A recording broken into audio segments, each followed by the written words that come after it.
was my father, Rabbi David Schwartz, was nifter at a young age. He gave a lot of his time to people, obviously helped people with, he was makar of people, he helped people with Torah, he was a bit Talmid Chacham, and I'm neither of those things.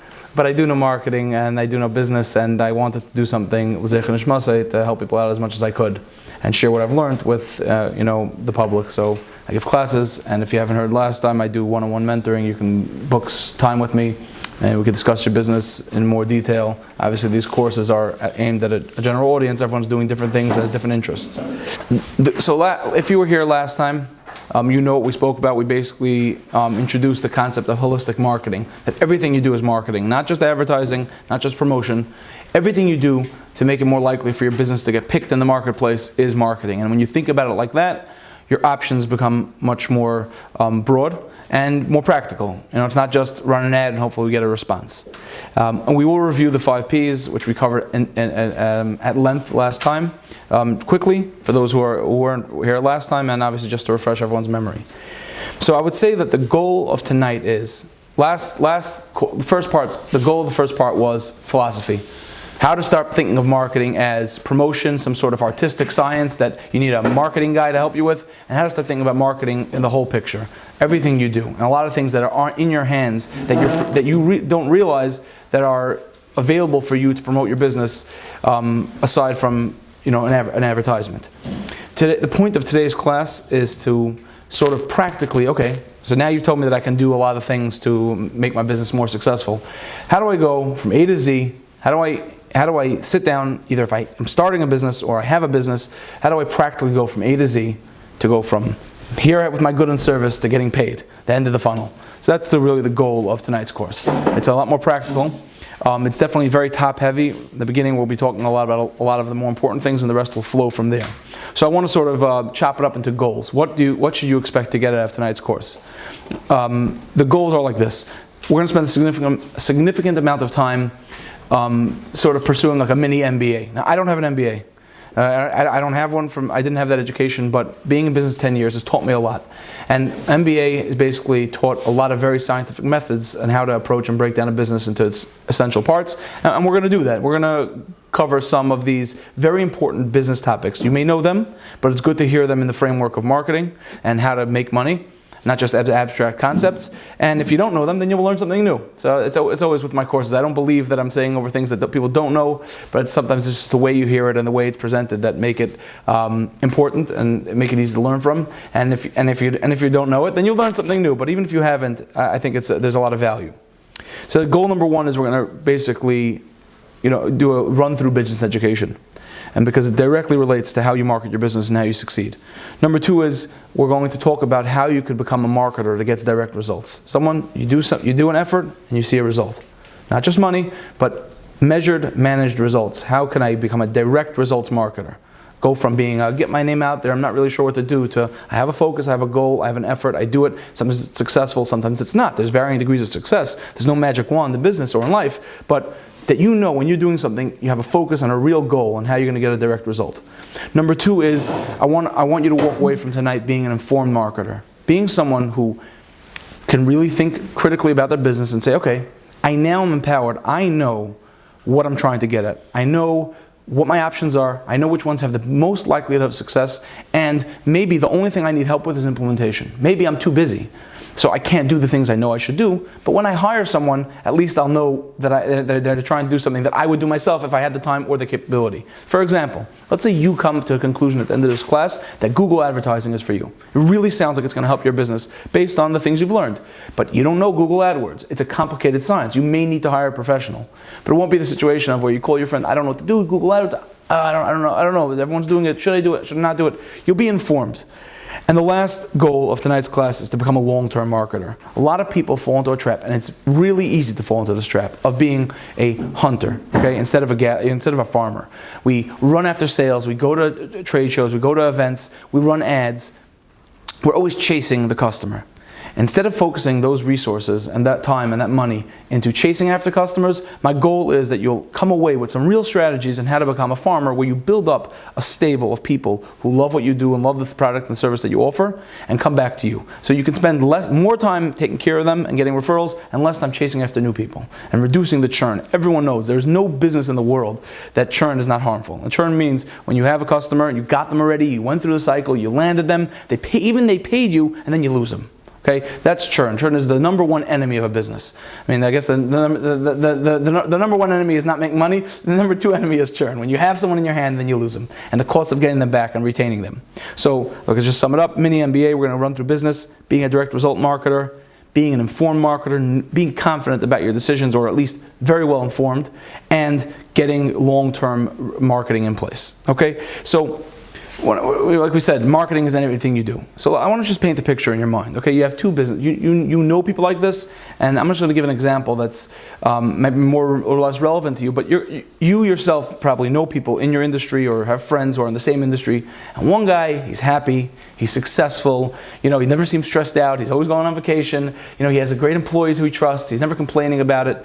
You know, he runs ads. He's successful. He just seems to be making money and growing his business. And the other guy's in the same business, so clearly, and they're in the same market. So there's a demand for the product or service. But he's always griping, he's complaining, he never gets paid. He's always running ads saying, I need to grow my customers, I can't get new customers.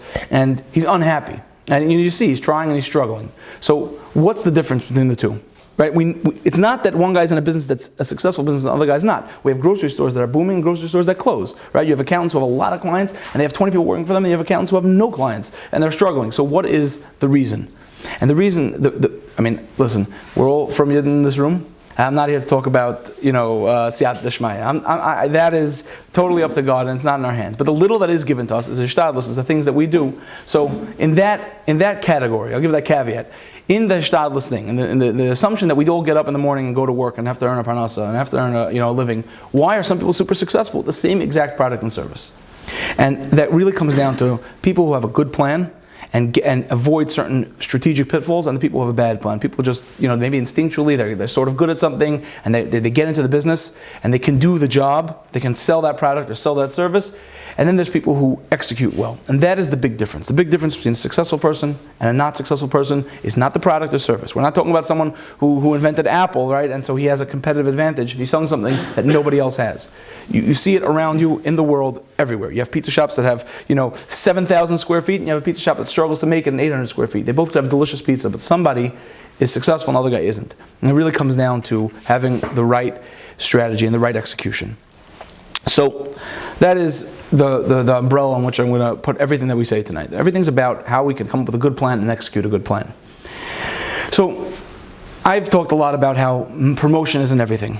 So you might be thinking, and maybe no one asked me at the end of the last course, but marketing, that you look around the world and look at the good marketers, the companies that are excellent marketers. You look at mass marketers, you look at Coke, Nike, Apple, right? You look at customers and you say, oh, people with marketing budgets, they spend a lot of money on marketing. And this is where a lot of the frustration comes from. People think, in order to be a good marketer, I need to be out there, I need to spend tons of money, I need to have gorgeous ads, I need to be amazing, they need to be so creative, and I need to find this creative genius out there who's going to somehow repackage my business in a beautiful new way that I can't do. And you throw your hands up in despair, and your ads aren't never good enough, and you think that's the reason why you aren't successful. So I really want to pop the bubble of mass marketing. I want to explain why when you look at, typically, when you want to get good at something, you look at the best, right? You want to be the best basketball player? Look at Michael Jordan, see what he does, watch tape. Baseball players, professional athletes, look at film of themselves and of the opposing team to learn. So typically, when you want to become the best at something, you look at the people who are the best. But I want to explain why, for most people, for small, medium businesses, now, unless someone in this room is running $1 billion corporation with thousands of employees, if you are, stand up. No, nobody. Okay, good. So then everything I'm going to say is relevant to what this group of people in the room. When you're a small or medium-sized business, you have totally different goals than a big company. Okay, and I'll explain to you some of the common things that are the reasons why big companies do what they do. Okay, a big company can advertise because of a number of reasons, and they're in an outline. But a company could be running an ad to make their employees happy. Right now, if you are a business owner and you can run an ad, you can afford to run an ad, you have extra money and you can run an ad to make your employees feel good, that's a valuable thing to spend money on, because your employees that feel good will perform better. But if you're a small business and you're struggling to make it, or your margins aren't that big, then you have to find other ways to make your employees happy. To look at Nike and say why they run an ad about their great team, right? Or Apple, or any of the big marketers, right? They could be just trying to make their employees happy. They're trying to make someone other than the customer react to the ad. Okay. Same thing could be for yeah. Go ahead. How are the employees being happy by the company branding their image? Two reasons. Number one is the ad may actually say, "Congratulations to our great team." Right? Or, "We're so proud of our team here at fill in the blank company." Number one, it could be an ad directly targeted at a group of employees. Number two is very often employees, if you have good employees, they take pride in the company.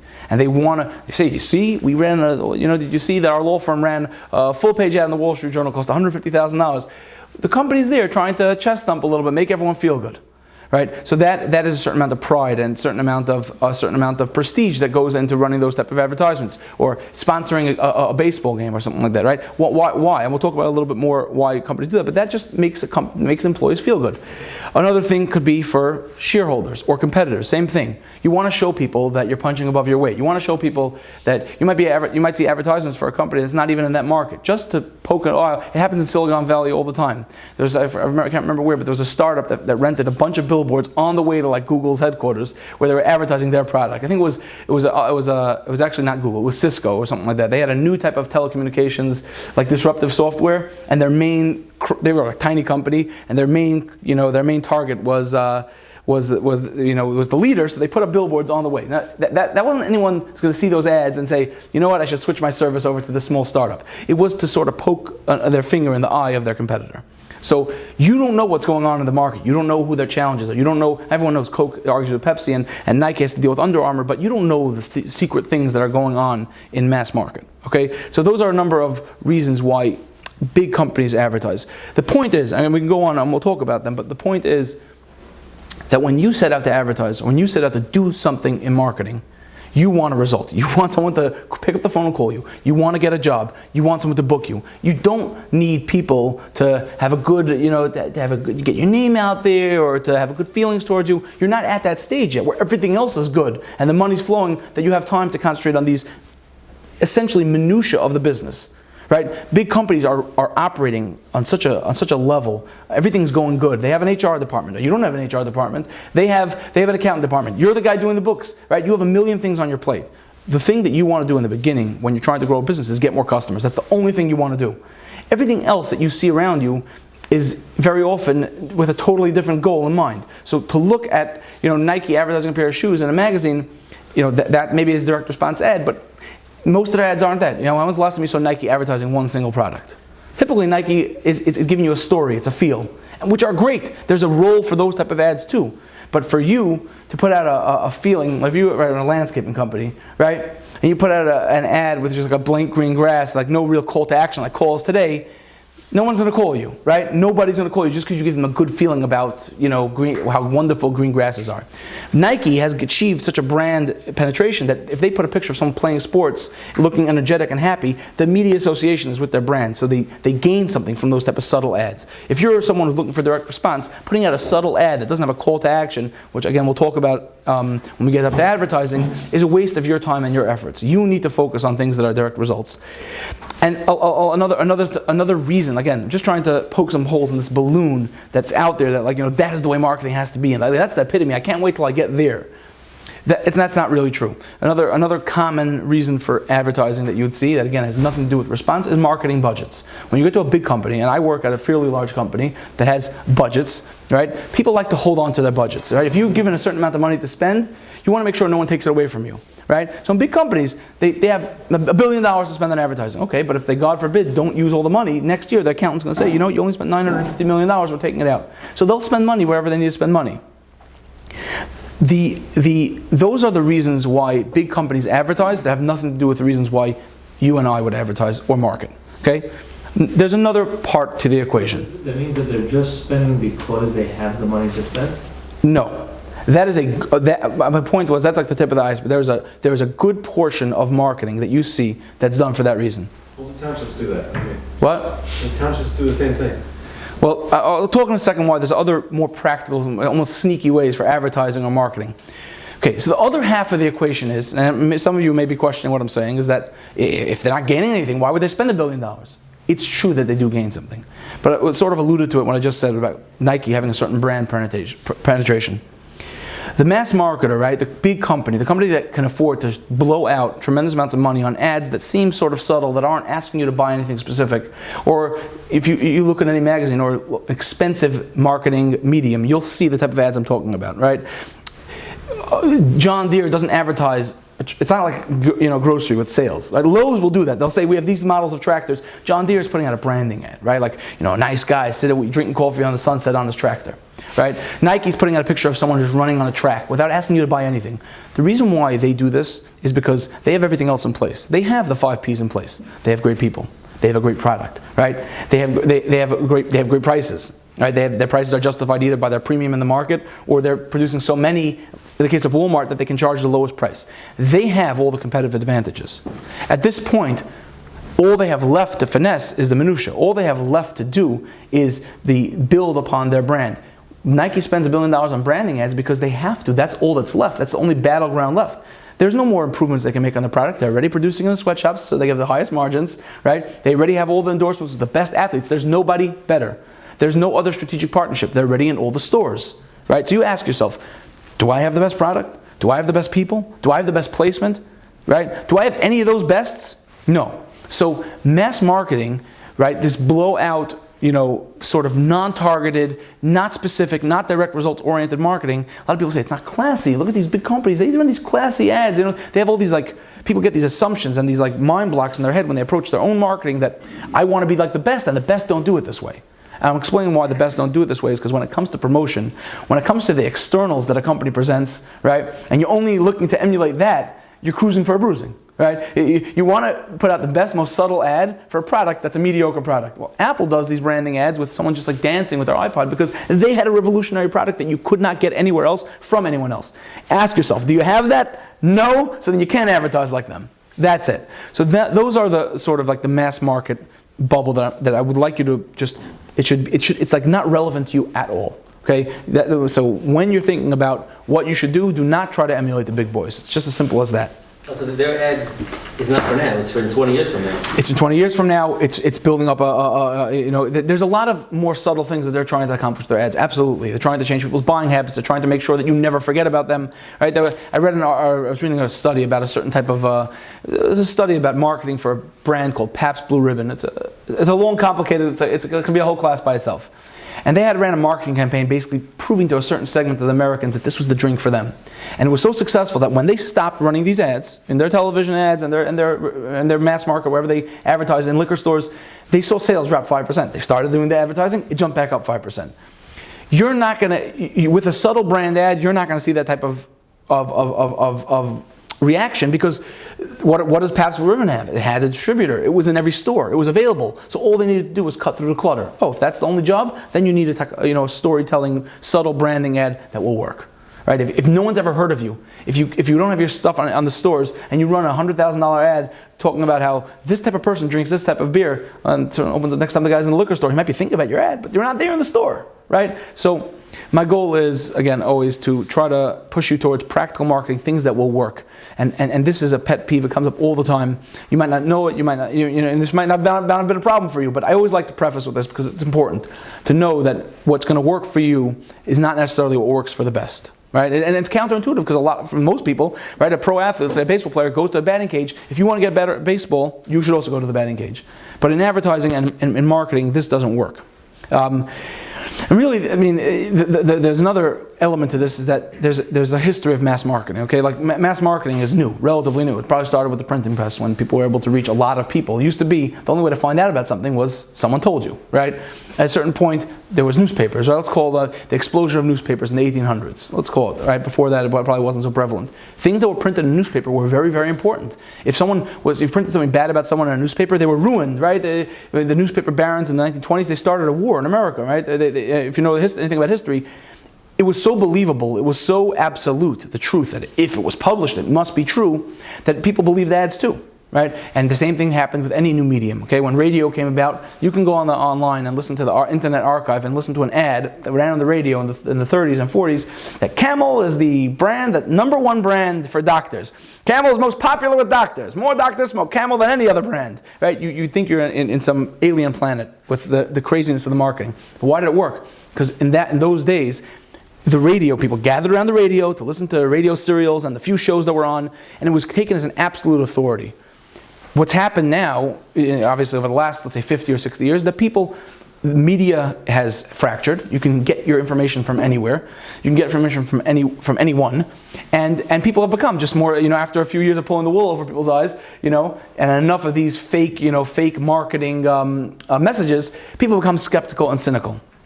And in fact, people are much more likely to respond to a targeted ad that speaks to them. And a lot of brands have moved away not just from benefits and from features, which we talked about last time, but they moved on to experience and values. There are certain companies that tout their values, right? There was just in the news. There's a company called Allbirds.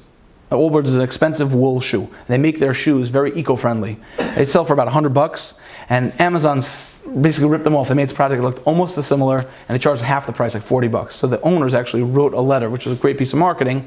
They wrote a letter, "Dear Mr. Bezos, we're really happy you ripped off our Allbirds classic, gray woolen, whatever they call it, wool sneaker. We would really appreciate if you, along with ripping off our product, we know you're going to scale it really large. Could you rip off our approach to, eco-conscious production?" And they listed off we get our insoles from, plastic cast off, and we got our, rubber soles from recycled tires, and, with a carbon neutral plant. So please, if you don't mind, which is a great move because. Think about it. Yeah, there'll be definitely plenty of people who will buy the cheaper sneaker, but so many of the people who love them will love them even more and be like, "I'm going to order Allbirds even though I can get the same thing for cheaper," because it just doubles down on their value. So that's a value-driven brand, which in the olden days it wouldn't have happened. Someone would tell you what's the right thing to do, someone from on high, and you'd listen. So for all those reasons, again, how people have a lot of different reasons for advertising that you don't have, for them having the other matching part of the puzzle. Yes, go ahead. You have a question? What was the advantage of the mass marketer? I said it's the other half of the equation. They have everything else going for them. They have I don't know, I guess you weren't here last time, but they have everything else going. They have and we're about to do it, the 5 Ps. They have everything else working like clockwork. Now they need to be subtle and wiggle their way into the mind's eye. Yes, they're competing at a high level with other people who have everything going for them, right? So there's no other areas where they can improve. They focus on this because this is a subtle and very, very, there's a reason why they spend $1 billion on marketing. It's worth it for them. It's just not worth it for you. That's what I'm trying to say. Okay, another interesting reason for marketing, and this is actually relevant to you, is that I said this last time I gave this class, and it's a funny anecdote. I was on LinkedIn and I saw my friend who works for a nursing home posted a picture from, he was at the Barclays Center, and right, that's the stadium, the Barclays Center, and his nursing home had like a huge ad on the inside of the court, like where the players sit. It probably was pretty expensive. And I reached out to him, I said, "Why does your nursing home advertise at the Barclays Center?" I said, "Are you guys even are you close by?" He said, "No, we're not close by. It's just," he said, "It's great. What do you mean? It gets on national television." I'll tell you, I'm not the marketer at the nursing home, but I can tell you right now that the demographic of people who go to Nets games are not the people who are nursing home customers. Nursing home customers are, very simple, old people who need help, who can't live by themselves. They're not going to a sports game. Or the children of old people who are likely the sandwich generation, busy with young kids and their elderly parents, and they're not going to sporting events. It's a very limited amount of people who are in the market for a nursing home that are also going to a sports game. So why do they have it there? And I'll tell you very simple.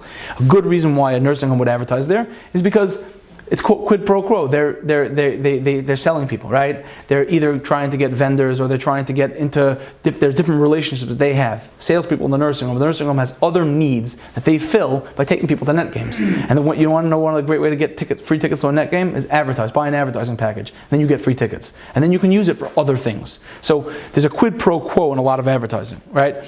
Sometimes people advertise in a local newspaper to get, a politician to get behind them. we know in politics people do it all the time, right? Why are senators suddenly running ads in Jewish newspapers? I've never heard from them before. Election season, they're all advertising. It's not just because they want to get your vote. It's because they put an ad there so someone important would, say, okay, we're happy that you advertised, and now we'll introduce you to people who will actually make a difference, right? It's not the ad that's going to get you to vote for them. It's who you built a relationship with by that ad. It could be pertinent to you. Even if you're not a mass marketer, you might want to get in with somebody, or you might want to get into a business, and that could be the trade-off where your advertising is somewhere. Just point that out. Okay, so review of the 5 Ps. We went through it obviously in 2 hours last time, but for people who haven't heard it, most people, when you think marketing, you think advertising, you think promotion, okay? And that is just one plank of the 5 Ps. The 5 Ps are, again, my belief is, and then I want you to walk away with believing it really strongly, is marketing is everything you do or anything you do that makes it more likely for your goods and services to be chosen.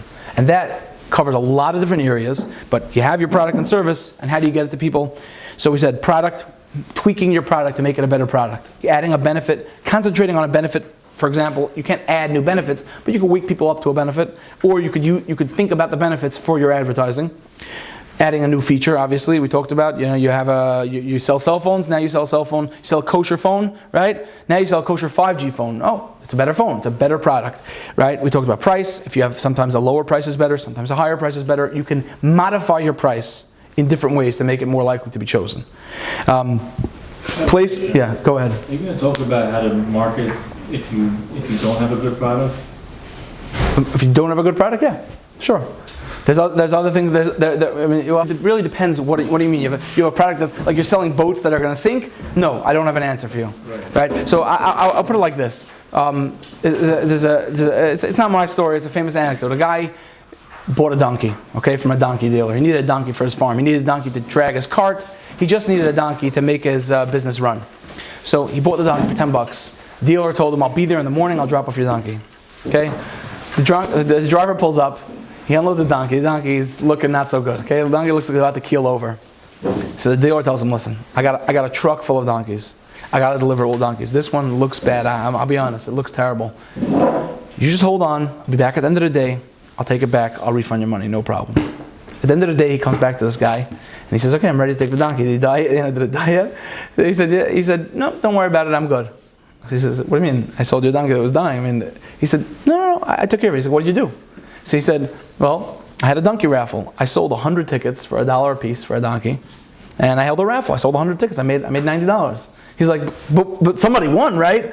He won the raffle. Oh, he's the one guy who won? I refunded his money, So you could do that once, okay? That's the way it works in marketing. You can do that once. You can't have the sizzle without the steak. You can't promote yourself to be something, or and then not deliver. You could be a charlatan. You can trick people. You have to keep it moving to a new market. It's a very labor-intensive process, okay? So when you say you have a bad product, you probably don't mean a bad product. You mean something that's maybe has competition that's better. So there's other things. You know your product has flaws, and it's hard to market it if I can't. It's probably a very specific question. Like I said, I'm available for super specific, industry questions. But hopefully, at the end of this course, you will find some nuggets of things that you could say, "Oh, even if I don't have the best product, I could still be competitive in these ways." So I hope to answer your question without having to do a one-on-one session, but anytime. We talked about product, price, placement. Placement is where you're placed in time or in place. Right, so having a better location for your store, or offering delivery and pickup, which makes it geographically easier for people to get to you, and in time, making sure you're timed right, making sure you're not selling tax, you're not an accountant starts advertising, a week before the deadline or a week after the deadline, right? So you don't only want to be the accountant for the guys who missed the deadline, So it's important to be placed well in time and in place, and you can focus on your business and say, okay, how can I make it geographically easier for people? One of the examples we gave is something's the opposite, right? Let's say you have a building, right, and you have no parking. That makes it geographically hard for people to get to your building and want to rent space because they know there's no parking, right? Even though you might have a great location, but if you have no parking, the guy next door doesn't have a good building but has built parking. My brother does real estate in Baltimore. He says it's very hard to find parking in the downtown. So a building that might not have the greatest features, might have carpet tile on the floor instead of hardwood, still commands higher rents if it has each apartment has a parking spot. So that's an example of placement. And placement in time is obviously seasonal and just timing things right. People is how you can use your people to get a better result in your business, whether that's better customer service, whether that's having people who are proactive and trying to sell for you. Right? Everyone's in sales. You got to know that, and we'll talk about that later. And promotion is obviously no need for explanation. The P of promotion is the one that everyone understands. Once you're good at something and once you have something to sell, going out and telling everyone that you have something to sell. So those are the 5 Ps. Let's get to branding. We did talk about it last time, but it's really, really important. And Beer's reviewing, and I'll definitely expand on it now.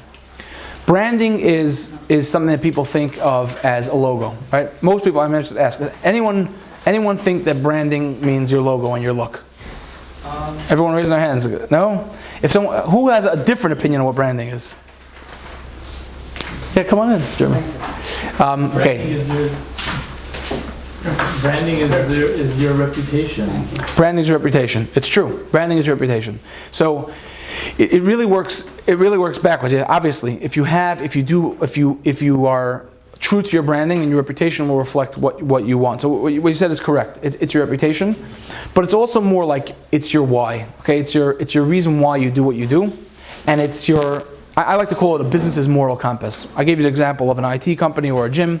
So a lot of people say they want to go for a rebranding. They'll hire a branding expert, and the guy will say, do something, make my business look good. But if your business doesn't look good, you're going to end up selling dead donkeys. You know what I mean? The guy could say it's a live donkey and run a raffle for the live donkey and say a story about why your donkeys are the best, but ultimately when the person gets it, it's dead. So that is not going to work for you long term.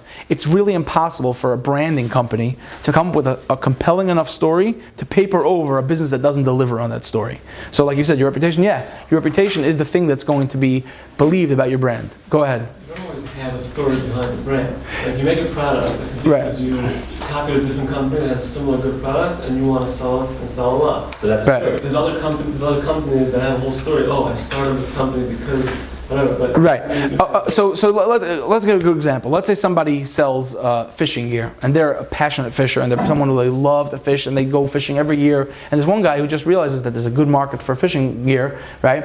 And he copies it and he sells it. Absolutely, the guy who just sells fishing gear is going to be hunting after customers. Okay, because he doesn't care about it. He's not going to blog about it. It's going to be a lot of what we talk about. He's not going to educate people about it. He's just going to be putting it out there, opening a store, and hopefully people will come. And he's going to run ads to get people to come to him. The guy who's passionate about it and has a story and has something to add is going to get much people who are long-term loyal, right? That if the guy who is passionate about fishing could charge a premium for the same exact price, for the same exact product, I guarantee you, right? I can tell you my own stories, but someone who has a passion and has a story can very often charge a higher price. Right? Allbirds is going to charge $95 for the shoe that Amazon knocked off, and people will still buy their shoe. Wow. People buy what they care about. People buy what they're loyal to. Why are people loyal? Yeah, but aside from the shoe reason, you said someone who's passionate about what it is. He'll tend to attract like-minded people. There's 6 billion people in the world, and counting. He'll draw those people to him, and those people will typically want to do business with someone who they trust, who they're comfortable with, who they feel cares about their thing as much as they do. Okay? It's as simple as that. Even if I was a passionate fisherman, whatever. And each one's selling the same fishing line, and the one's cheaper, and one has the story, and he's also a passionate fisherman. Why wouldn't I just go for the cheaper if it's the same product? So, number one is that you will likely have, it won't just be an apples to apples thing. This guy's passionate and he has a nice story, and they sell the same thing. One guy sells it for $50, one guy sells it for $75. It's not the way it works. Typically the way you got to that guy is you read an article about fly fishing online. And you can't just pick one stage of the funnel and say, yeah, you're right. If someone just dropped into a planet and there's 2 things, one guy who's wearing the fuzzy hat and the jacket, and one guy who's just in a suit selling the same thing, you're right, of course you're going to pick the guy with the lower price, the same product. But that's not the way you get those customers. It's not magic. You're not just suddenly in front of 2 people who are selling the same thing. And maybe on Amazon it is, maybe on online it is. It's not my forte, and we could talk about that too. But typically, the journey for how that customer ended up in that spot will have a lot of different touch points along the way. And I'm going to talk about, again, we're jumping ahead. I'm going to talk about how you start from the beginning and how you get there to that place where you can command the premium for the thing that you sell. So having a story and being passionate about fishing, let's say, it doesn't necessarily. It's a different discussion than having a story about how you started the company. It's true. It's definitely true. Just having a story doesn't give you an advantage. It has to be a good story. It has to be a story that resonates and is relevant, right? I mean, it might help you break the ice in small talk when you're meeting with somebody and say, I got into this business because I once made a wrong turn. So that then you have a slight advantage over a guy who doesn't have a funny story. I got this job, I graduated college, and I went to work in accounting, and I opened my own store. I opened my own shop. But like I said, it's not magic. We're all in certain businesses. Most of us are in businesses that we have some sort of meaning to us and that we like. Now, not everyone's lucky enough to be in something they like, but there's usually a journey to how the sellers get to where they are and how the buyers get to where they are. That's just the way it is. But the long term, it's like that. A guy is the price is lower and something he's going to buy a long time. But then he comes to the store, the guy has no clue about fishing, and then he comes back and has a question, and the guy's like, I don't know. That's correct. Or if a guy doesn't care, then if there's low price, typically they'll be matched by low customer service because you don't even have what to say, or you don't care enough about the customer. Right? You're just a transaction. It's not a relationship. So, I mean, is anyone in this room not experienced that, where you pay a premium because you got better service or you got some sort of better connection to the customer? I have. I mean, if you haven't, then wow. But typically, you could examine your own life from morning to night, right? Whether it's where you buy, you don't just buy your sushi in the place that's cheapest. You go to the place that tastes the best, right? Reliable car dealer. But fill in the blank. Everyone has experiences like that, whether you know it or not. I think that when it comes to like small purchases, people will go for like the cheaper thing, but when it comes to something that's very significant, where there's like long term, where there's like, no, for sure. When it comes down to like, really laying it out, like the consequences are much more severe. So Absolutely. you need to go with someone that you really like. Trust. No, there's no doubt about it. The lower ticket you have in your item, the less room there is for these type of things. Absolutely. There's no question about that. Yes. How do you choose a story? I'll give you an example. Okay. So when I started my business, I don't mind, just for the video, I'm going to repeat it. Your question is, how do you choose a story? how do you choose your story? Okay, go ahead. There's multiple things of why I do what I do, but for an example, when I started, you look around in the industry that I'm in, and the people that do this stuff are very dishonest because nobody knows anything about it, Okay. any education, so they take advantage. But now, as I go through, as I'm in the business, my focus is also on, let's say, on the health aspect of, let's say, I see what it could do to people, and therefore I'm trying to prevent that. So how do you pick? Which one do you pick? So it really depends on your own personality. Typically, people don't trust people who knock others, right? Because they say, if you're knocking this guy, then what are you saying about me behind my back? So the knocking of competition is, I'm not saying it's not effective and you'll attract a certain type of customer, but it's if you have another alternative where you said you started off because people were dishonest, but then you got passionate about the benefits that your service has to offer, and that's a clear winner, right? Something that people can connect and resonate much more with. What do you think resonates with someone? I come and tell you, this thing that you need, right? This plunger, you have stuffed toilets in your house. I have a plunger. All the plunger sellers, they're terrible guys. Buy a plunger from me. Or, I know how frustrating it is when your toilets get stuffed. And I really, I don't make these plungers, but I really worked hard. I wanted to make sure that would be the easiest possible experience for people to just one plunge and their toilet's unstuffed, right? I really didn't want people to suffer. And with these splintery handles and then they never make us a vacuum seal. You'd have all the benefits if you're a plunger salesman. Which thing do you think resonates better? Other plunger salesmen are dishonest, or I really wanted to make sure that your life would be as good as possible as it relates to plungers, right? It's self-evident that the stories that people can relate to are going to be more powerful and accomplish more. Okay, so when I say so when we say that branding is your moral compass, it's like, why do you do what you do? What's the reason behind what you do? The story relates to that. So very often your story is the reason why you do what you do, right? I love marketing. I get a tremendous joy from coming up with an idea that can grow my business, and I get a tremendous joy from I enjoy helping people. I like come brainstorming with someone and say, we analyzed it, and now we found another area where you can improve, and it's something that means a lot to me. I love it. I really, really enjoy it. I wouldn't be here. I had a long day. I was up at 5:30. I went to Passaic. I worked for 9 hours. I came back. Right, I didn't say hello to my kids. I'm here in this room. Because I enjoy it. I really, really enjoy it. And I love helping people. So when you enjoy something, when you're passionate about something, yes, it typically, it's not like you have to make up a story. Your story will match the thing that you want to do or be related to it in some way. Sometimes you need help teasing it out. You're not an articulate person. And sometimes you just need to talk to, I've talked to people who had great stories and didn't realize that they had a great story. I had a guy I was helping try to find a job, and he was like, "Oh, I'm 40 years old, I'm not good at anything." And I asked him to send me his resume. He sent me a resume. School manager, 9 years. I said, school manager, 9 years. Let's talk about, tell me about your day A to Z. And we started going through all the things that he does. I was like, I made a 4-page resume for him with like things that are really, really impressive. I said, you could take this resume to any property management group and get a job. You could take this to any school and forget about running a building. You run a school. You know enough. You've learned enough. You've put yourself out there enough because he cared. He wanted to make sure the kids were taken care of. He didn't even realize how good his story was. So when you say this, you don't have a story, you might need help finding it, but it's there. And then the design will flow from the reason why you do things, from the reason how you got here in the first place.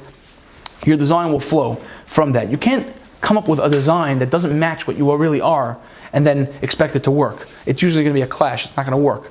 So when you want to do a good branding, you really have to do a lot of talking. It's more about what you say to yourself rather than what you say to other people. That's just a rule in branding. And now again, just because you heard that coming out of my mouth doesn't mean now you say, oh, no problem, I know exactly what I should look like. You might still need the help of a professional designer. You might still need the help of a branding expert. But if they just come up with something for you, that doesn't work. It has to be true. It has to ring true to yourself. And it has to ring true to your customers. I'll give you an example of a branding fail, okay? Just how this works. I don't know how many people in this room ever used a camera with film, okay? But 15 years ago, it was normal to take only 35 pictures during a Cholamoid trip, and you had to measure carefully. Is this a good picture? No. We only have 2 rolls of film, and we need one for the other camera. Film was a very laborious way to take pictures. You only had a limited amount, and if there were too much sun when you opened the back of the camera, it could all be ruined. And certain cameras only use certain quality of film. It was a whole disaster getting film, and then you'd have to get your pictures developed. Now we know the king of cameras and the king of film was Kodak. Okay, and Kodak had a brand. They really did. Right? They weren't in the camera business and they weren't in the film business. They said, right? They had a line, the Kodak moment. Right? They knew they were in the memories business, capturing people's memories. Ostensibly, that was their branding, and that's truly what they did. Right? On the outside, you couldn't tell. There were no cracks in the facade. But one of their engineers invented the digital camera. Now, I will give a caveat. There's more to the story than the simple part of the anecdote I'm saying, but it's not relevant. For what we're saying tonight is, one of their engineers invented the digital camera. It was a 0.012 megapixel, and it had to be hooked up to a computer that was like this big, and it took like 12 minutes for the photo to render. So it wasn't exactly commercially viable, but it was the future. They knew it was just a matter of time. At that point, the executive said, no one will ever use this. We don't even care. And they patented some form of the digital camera, but they did not pursue it. They did not pursue it with enough alacrity. Right? They did pursue it. It wasn't like they totally disregarded it, but they back burner.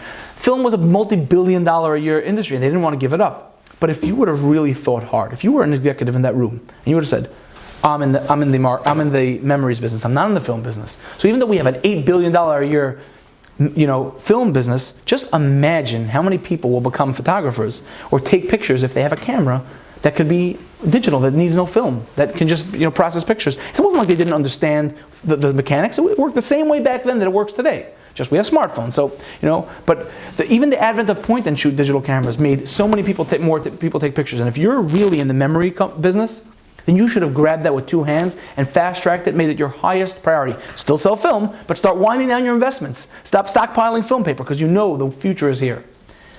If you think you're a film company or a camera company, then you just see some in-house competition. You just shut it down. That was a classic branding fail. They had a phenomenal brand. The Kodak moment, if you would have on the outside, but the problem was that the people in the company didn't believe it. They probably hired Ogilvy and Mathers, one of the big ad agencies, to design a great ad. And they thought about, what does a company that makes cameras and film do? They capture memories. I'm going to make this great line, the Kodak moment, which not only was it a brand that it was invented on the outside, it actually worked, because on the surface, it actually was what they did. But when push came to shove, they weren't focused on their marketing compass. If they would have known we are the Kodak moment company, that the concept of being able to make 1 million more moments in 1 million more people's hands would have been the most enticing thing to them. Okay? That's an example of a branding fail. Where are they today? Nowhere. They're extinct. And the Kodak, they make imaging machines. They're not the juggernaut that they were. They were the Samsung and the Sony of 30 years ago. So they're not gone. They're still a big company, but they missed the boat, literally. So that's an example of a branding fail. That's why it's so important, because there's a lot of things you could do, especially the way I believe in marketing is that there's so many options for you to affect your business in so many different areas. How do you decide which thing is important? How do you decide which thing is right? So by saying, okay, what do I believe in? Right? Let's pick someone from the crowd. Anyone here have their own business? I sell on Amazon. You sell on Amazon. What do you sell? Candles. Candles. Okay. So what is your brand? How do you decide which candles to sell? Is that why you're here tonight? What? Is that why you're here tonight? No, I started with one Okay. certain type, and I narrowing down which types to sell, and have many ideas about other types of candles. There's different candle products you can make. So do you feel like you have a brand? Do you feel like you have something like a candle that you wouldn't sell, or a candle that you would sell?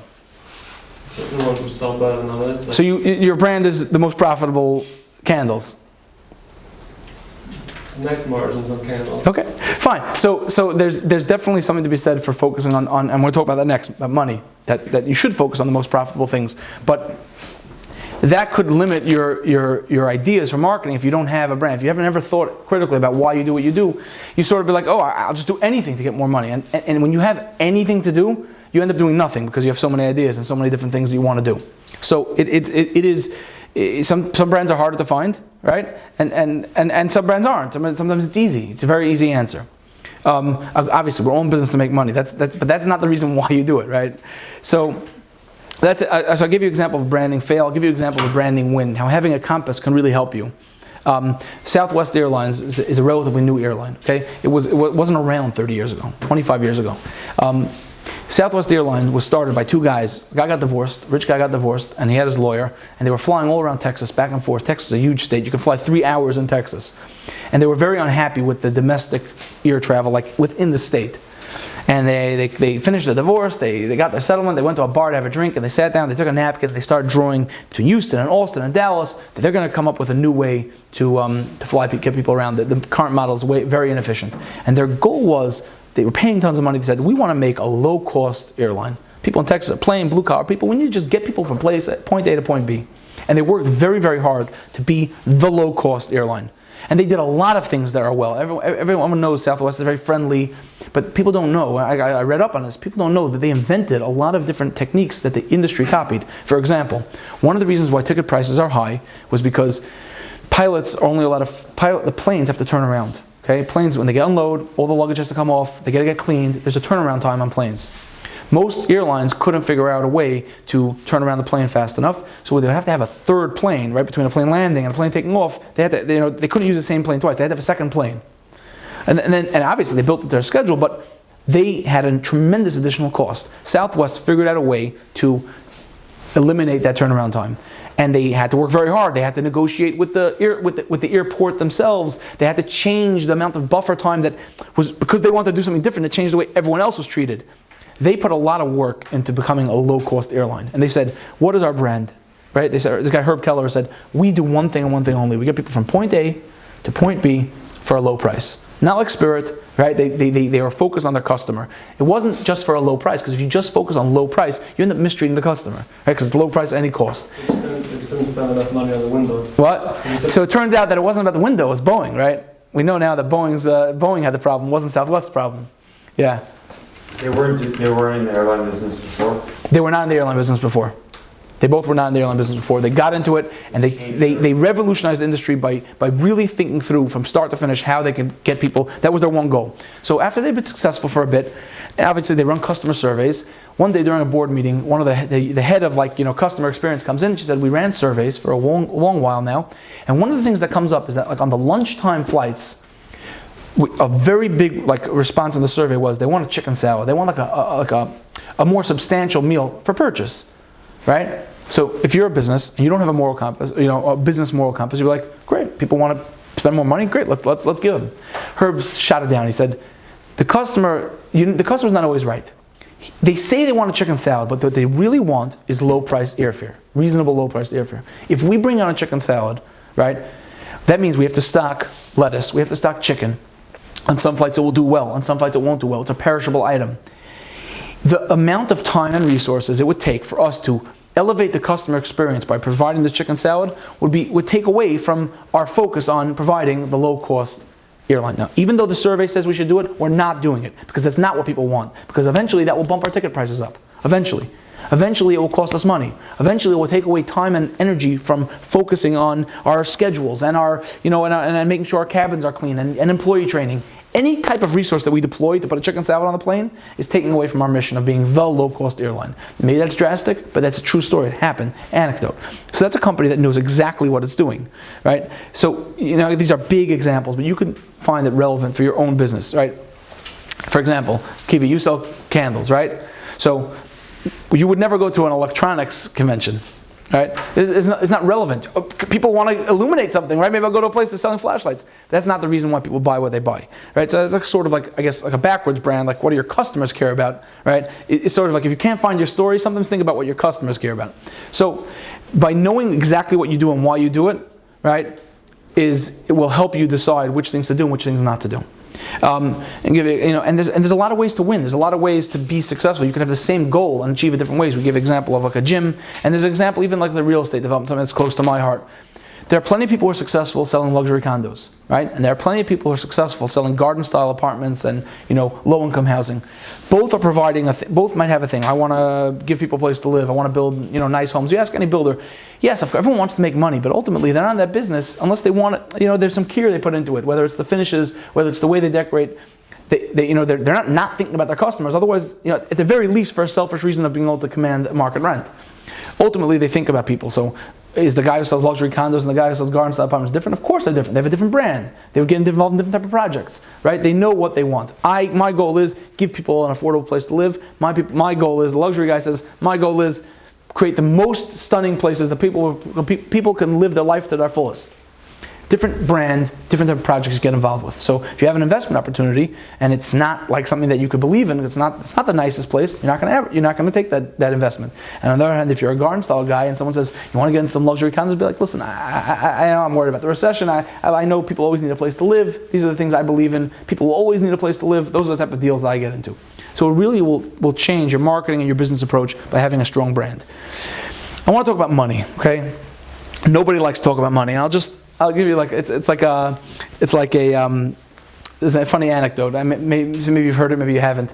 Guy Yankel has a business, and he calls his accountant, and he's going over the books, and he's looking at it. He says, Yankel, you're buying candles for $1 and you're selling them for 95 cents. Right? You're losing money on every single candle. So Yankel tells him, don't worry about it. We'll make it up in volume. We sell like 10,000 candles. That's not the way it works. You have to make a profit. You have to make money. So how is that relevant to marketing? Why is it important? So everything about marketing is to be successful in business. And business is defined by making a profit. You need to set goals. I always say you need to start from the end. Start with the end in mind. Okay? So for most people, the first question you ask yourself is, how much money do I need to live? Right? How much money do I, if I'm doing this for a living, how much money do I need to live? If the answer is $50,000, if the answer is $100,000, and that's the amount of money you need to make, nothing less. So everything that you do has to be structured toward achieving that goal. Not just, I'll get the business, without a clear goal, you don't know what's your red line as far as discounting or the opposite. If you're trying to set a high price, well, what's a safe medium between what I need to get and what I think is reasonable? A net profit, right, is how much money you make after everything's subtracted, okay? And how much everything's, you sell candles for 95 cents when they cost $1, that's very easy. You bought something for $1 from a supplier, you got to sell it for more than that. But you have to sell it for even more than what you got it from the supplier. You have rent, you have overhead, and even if you have any of those things, you're selling something from your basement, you have time. Time costs money, right? Time, you have a choice. You have a certain amount of time in your life to get to that mark of, let's say, $150,000, $100,000, whatever the number is for you. And if you're not doing it in this hour, then when are you doing it, right? So your time is extremely valuable. So you need to factor in everything that you actually have physical costs, the outflows of money. You also have to factor in your time. And that goes into, okay, so now once you have a number, okay, when you have a number, you can start working, right? All your marketing goals and plans could working off that number.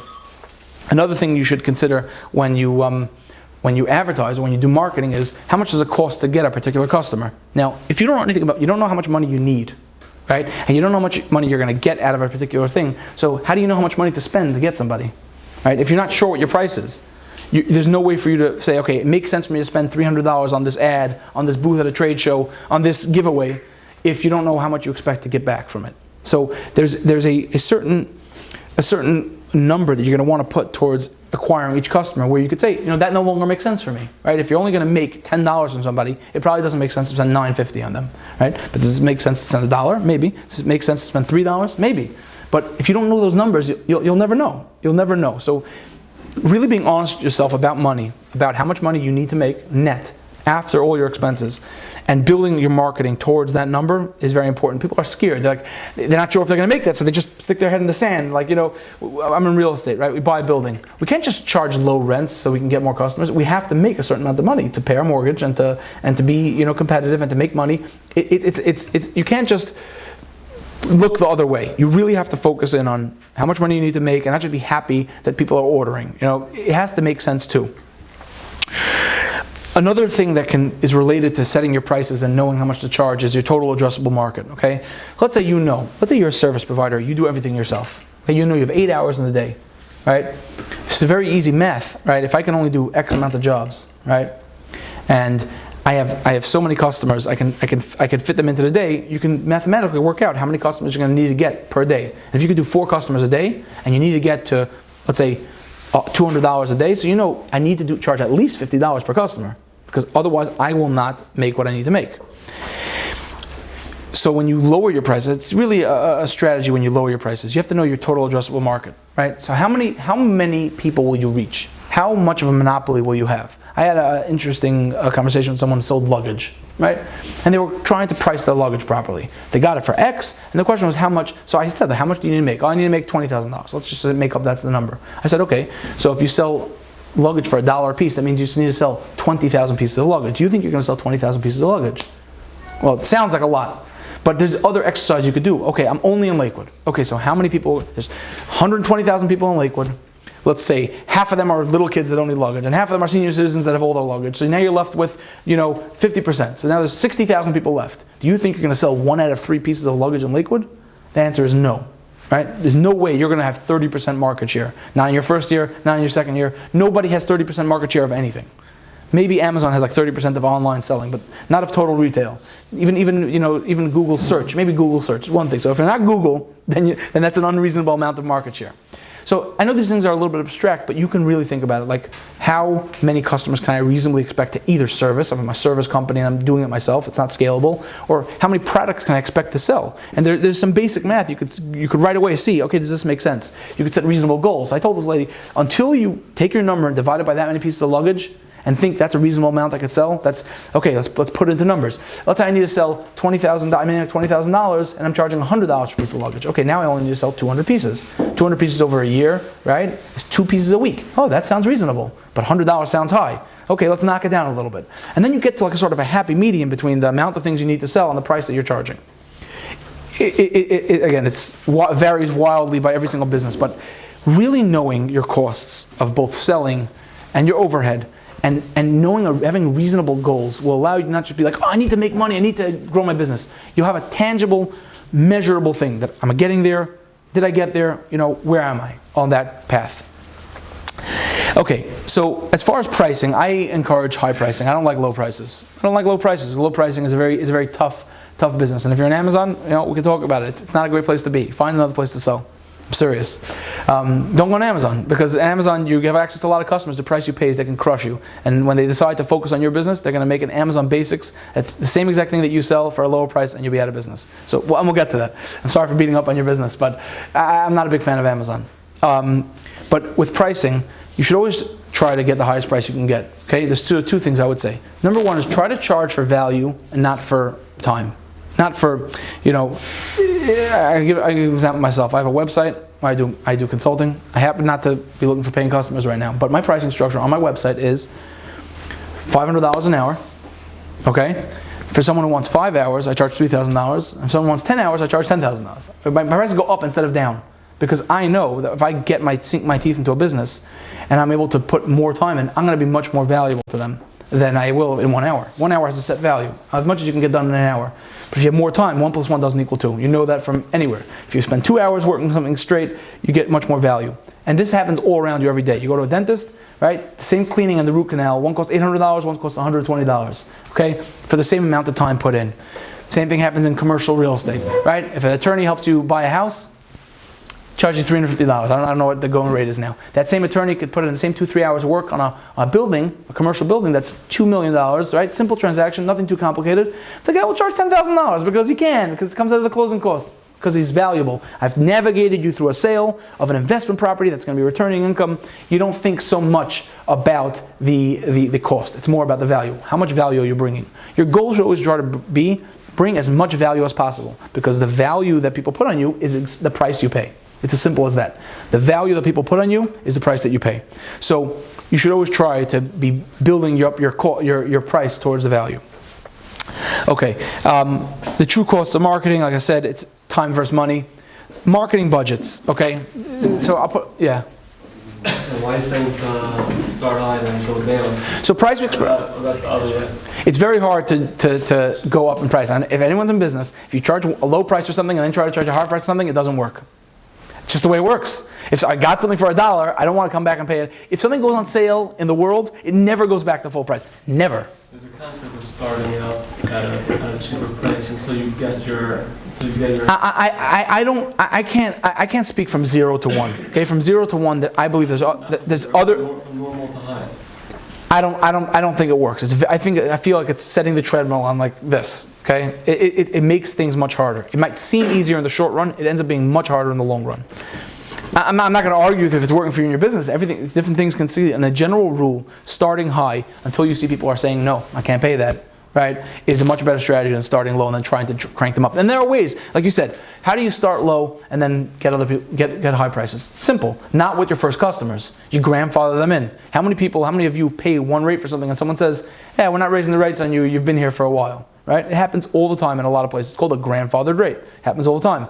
Right? So the new people have to pay the new price, but the old people, they're still on the old price. And that is one way to do it. Once you build up credibility and you're good at something, yeah, the first couple customers don't pay you, but you've established you've gotten from them, not money, but you've gotten credibility so that you've become more valuable to your future customers. Right? So if you do something for free, right, for one guy, and someone says, "Oh, you did a really good job," one thing he gave you is your value for your next guy. Now, you have to be careful. You can't feed your family on value that you get from people. You can only feed your family on dollars that you get from people. So it has to be measured. But that is sort of if you're going to do a low price strategy, it has to be with that in mind. Another thing I would say is, and it flows right into the next thing of strategy versus execution, and we're sort of wrapping up the first half, which is like, this is more like focused on business and not in practical applications, but it's a foundation for what I'm going to say next, is you have to set conservative benchmarks for outsourcing everything that you do. Okay? So you're probably good at one thing. If you're an accountant, right, and you know tax law, right, you should be focused on making sure that the files are processed properly. But there are plenty of people who could do that. Right? What a junior accountant who just got off the assembly line from PCS can't do is rustle up more business. So as soon as you can, as a senior accountant, as someone who runs their own shop, you're going to want to try to develop business. Now, if you're a very poor salesman, but you're a tax savant, then you should stay in your back office and hire a salesperson. The point is, you should play to your strengths, okay? And you should set, like I said, why am I so intent on you should know your money, and not just be like a general thing, am I doing well, am I not doing well, is that you should be able to set goals. Okay, I started a business or I have a small business. As soon as I hit X% of my goal, right, I need to make $1,000 a week. You'll never hit that goal if you don't copy yourself, if you don't clone yourself, if you don't grow yourself. So you have to be able to get people to do other things that you are doing. When you are in business and you're by yourself, you're doing everything. You're doing the bookkeeping, you're doing the invoicing. I own a small business. I have a publishing company. I am guilty of this sin. My wife is a writer, we self-publish the books, and we have a distribution partner that handles most of the stuff for us. We don't touch anything, we just publish the book. But there's one product that I sell straight to schools. It's like one of our products, like our baby, and we love it. And I handle everything. I sell a few hundred copies a year, big deal. But I handle everything, and it's the biggest mistake. It takes so much time and effort. And it's like one of those things, I should just do it. But I should have said to myself, and what I encourage people to do now is, I'm in a trap, it's like, I'm done. But I'm going to do it.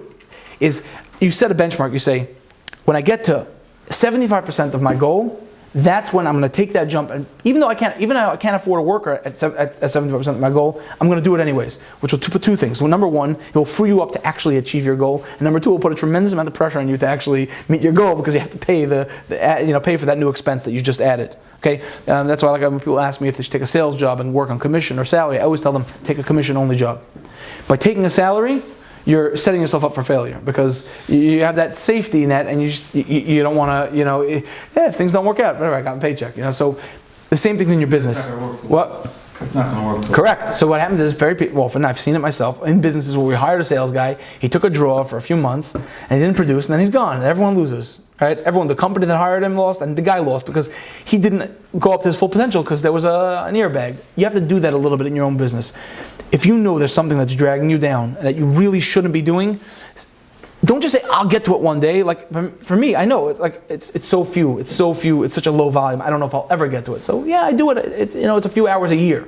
So for me, I don't think I'll ever get to that critical mass. It's just so small. But if it's your main business, if it was something that I did in real estate that I did every single day, I went to my office and there was one job, buying coffee, right? That I was doing every day. It was taking away time. At a certain point, I'd be like, okay, if we're doing this much in leasing or this much in acquisitions, I'm hiring someone to get the coffee.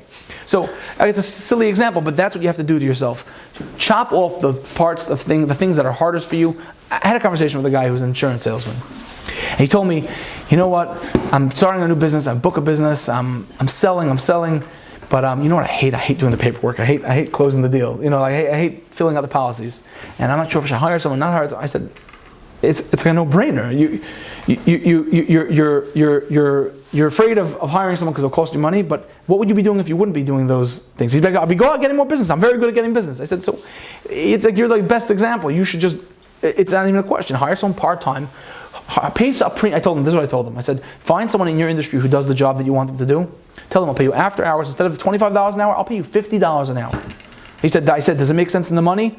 He said, I'm just making up numbers. He said, I make $500 a policy. I said, okay, so and how many hours does it take? He says, 2 hours of work. I said, fine, so pay someone $100. So you're making 80% of what you used to make, but you're going to be doing 20 times the policies because you're going to be out there getting policies instead of filling out the paperwork. He just didn't even think about it like that, in the terms of the money and the equation of, he was like, I'm not sure what I should do. I said, it's not sure, it's 100% clear what you should do. So it's very important to set conservative benchmarks, try to like edge it back to the earliest you can to stop doing the things that you don't want, that you shouldn't be doing, and focus on the things you should be doing.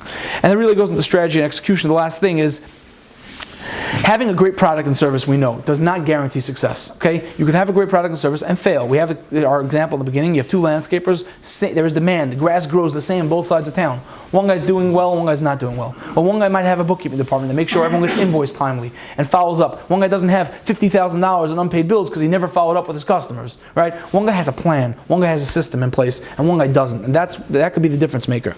And if you own a business, you should own the business. You don't let the business own you. A lot of people fall into the trap of becoming a high-paid worker in their own business. Like, yeah, you make all the money that's left, but you're only a worker. You're like, you have no, the goal of opening a business that you should have no ceiling. You should be able to make as much money as you want, have as many customers as Hashem gives you, right? But you get trapped by your own, instead of going out and getting more business or taking care of your customers or any of the 5 Ps that you should be doing to make it business better, instead you're managing and putting out fires and choking on the day-to-day grind of your business. So unless you're like a celebrity or like if you're Yaakov Shweki and you're a singer and you are the business, you should try to bring in other people who could handle some of the functions of the business so you could focus on growing it, because that is your goal. And if you're not good at growing a business, you're absolutely not good at sales, which we'll address, everyone's good at sales, then you should hire a salesperson and let them focus on growing the business and you do the work. But what do you do then? In which case? So if you're not, what's the opposite of being a high-paid worker? Let's say you hire a salesperson. Right. You don't want to be a slave to your own company. So what do?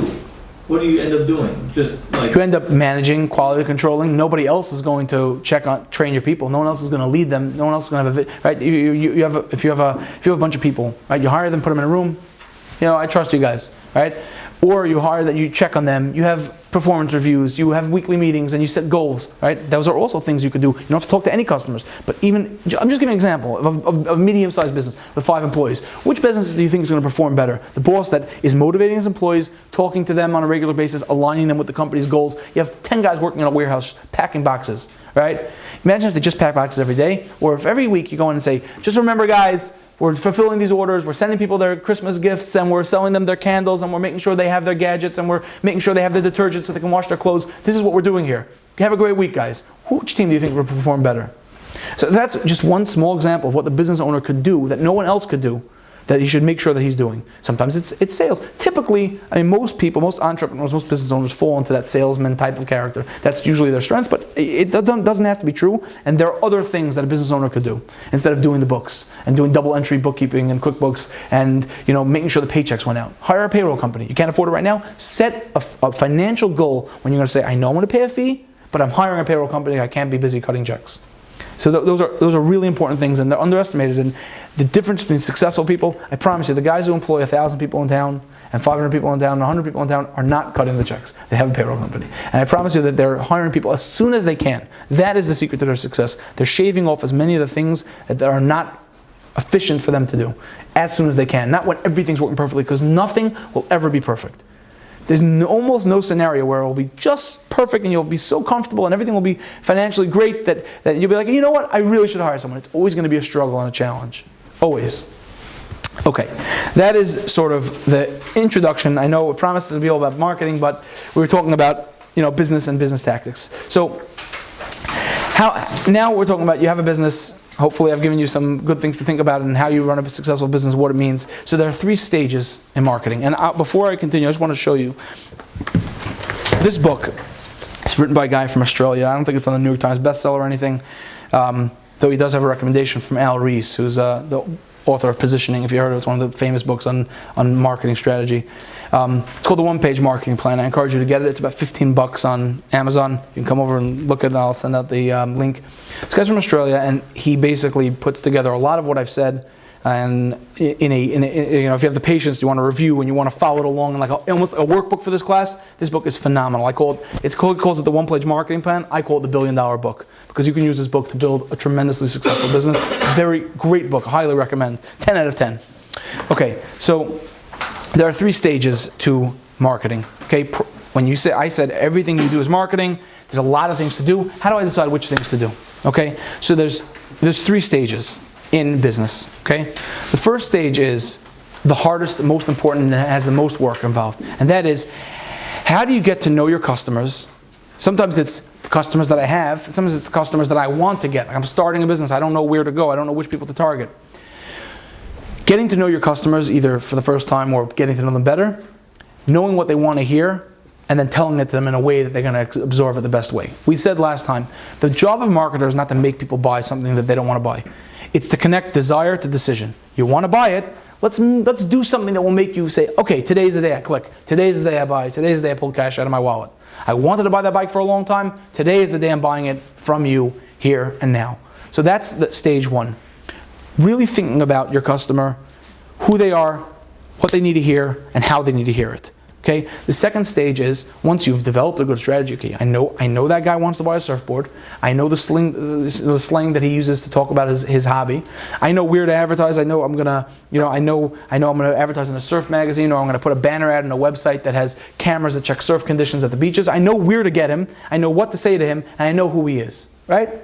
Then there's stage 2 is, okay, not everyone buys on the first time you meet them, even if everything's great, even if you know who they are. So how do I get a guy to buy? So there's something called nurture and engage. That's a stage 2. How do I move people from, I know who you are, I know I'm in the right spot, and how do I get these people to buy from me?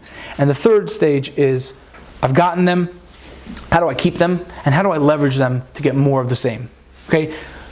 The number 1 goal of business is that your only marketing should be referrals. Okay? That means you're doing everything right so that people who have paid money for your service or your good tell other people who want it that this is the guy you should buy from. It is marketing gold. I would say it's not marketing gold, it's marketing platinum. There's nothing more valuable than trusted people. When you're an advertiser, you're just trying to get people's trust. You're trying to connect and convince them, influence them to buy something that they want to buy it from you. You have much less power, right? Let's take example Nike. What do you think is more effective? Right? Your older brother telling you Nike sneakers are going to be the best sneakers you ever buy, they're so cool, or Nike's ad telling you that it's cool. Now, maybe the older brother was convinced by the ad, but ultimately, when your brother tells you this is the best thing, right? Or your schwager tells you this guy's the best guy in town, the best mechanic in town, that's more valuable than any ad, any branding, any story, any website. That is your goal. Your goal is referrals, word of mouth business. There is no business in the world, even a grocery store or insurance or any other commodity, even a gas station. There's no business that doesn't benefit from word of mouth. Obviously, a gas station, a little bit less. You buy your gas wherever you can get it, right? But there's the negatives, right? You knew there's gas stations Lakewood. They say, oh, they put in stuff in the gas. You know, it's no good. Every time I went there, my engine broke down, right? You know the opposite is true. So word of mouth is absolutely the number one most important thing. It should be your crosshairs, your goal from the beginning till the end. That is what you want. You want to get people to refer you. So how do you do that? So I know we're running out of time. I apologize in advance. This is a hard class. There's a lot to talk about, and I always feel pressured to give over as much as I can in the 2 hours that we have. Yes, go ahead. I'll make another class if anyone wants to sign up. So we'll get to as much as I can get to, and I'll start running and going quickly. At the end, I apologize in advance. So how do you identify your customers? How do you decide who your people are? Okay, that's the rule of marketing. Be where the people are at. So how do you know who your people are? So there's billions of people in the world. You don't have to worry about there not being enough people for you. Okay, there's going to be people wherever you go. There's no such a thing as there's too few customers unless you're in the desert. You know, and this is an example. Then you're right. Then you take your business elsewhere. But assuming that you're in a place where there are people, there's going to be customers for you. You just have to find them. So one great tactic is to find a niche. Alan Dib is one of the best quotes from the book. He says, "Find the niche an inch wide and a mile deep." Okay, I'll give you an example. When I was giving class to women, I gave an example of a shaitel who specializes in women who have red hair. Right, that's an example of a niche that's very, very deep, but very, very narrow. There's a lot of redheads, but it's a very, very small amount of people who are interested in what you have to offer. I'll give you an example for men's. Let's say you have a clothing store. You can sell men's clothing, right? You can sell big and tall men's clothing, and you can sell big and tall brown suits. Okay, so big and tall men's clothing is a niche that's an inch wide but a mile deep, right? It's only targeting people like me, right, who are big and tall and need a certain cut that you cannot get. And suits. Everyone, if you're a normal person, a suit's jacket is 6 sizes bigger than your pants. But for someone in my shape, I'm pretty much the same size up here as I am down there. So I go into stores and I don't know what to do, right? So that is a niche, and it's a mile deep because there's a lot of fat people, right? This is no nice way to say that. So what happens when you're a niche, right? If someone goes into a suit store and suits $350, and I go into a big and tall store, you know how much the suits are in a big and tall store? They're $500. They start at $500 for polyester suits. Why? Same suit sells in Macy's, in Nordstrom for whatever, in a cheaper store for $180. Why? Because they know I have nowhere else to go. So what's that guy doing? He's selling on value, not product. It's a classic example of selling on value, not product. This is proven in the marketplace. Maybe no one here is big and tall. I've had this experience as a consumer.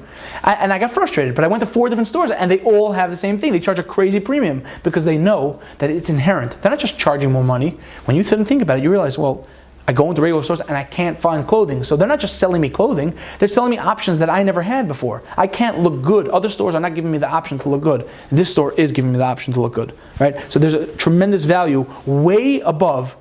It's instinctively understood. It's way above the actual clothing. It's not a brand name, and it's not made out of 100% merino wool, 180, 220s wool. I know it's not the quality. They don't have the greatest selection of patterns or anything, but they have a suit that will fit me. There's a tremendous amount of value there. So when you start with a niche. And the reason why you start with a niche is that if you wouldn't trust a pediatrician to perform cardiovascular surgery, right? No one would go for a heart surgery from a pediatrician, right? As much as we love, right, Dr. Shanik, you wouldn't trust him to do open heart surgery.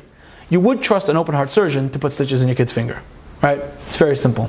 The person who's spent time specializing into a niche, right? A guy who's like, a mechanical engineer that only deals with, things that are, 25 different types of metal and certain types of minerals. You'll trust him to crack open a rock, give a science class, because he's a super specialized person, but he's above and beyond what the typical person does, right? Someone who's a forensic accountant could also prepare your taxes.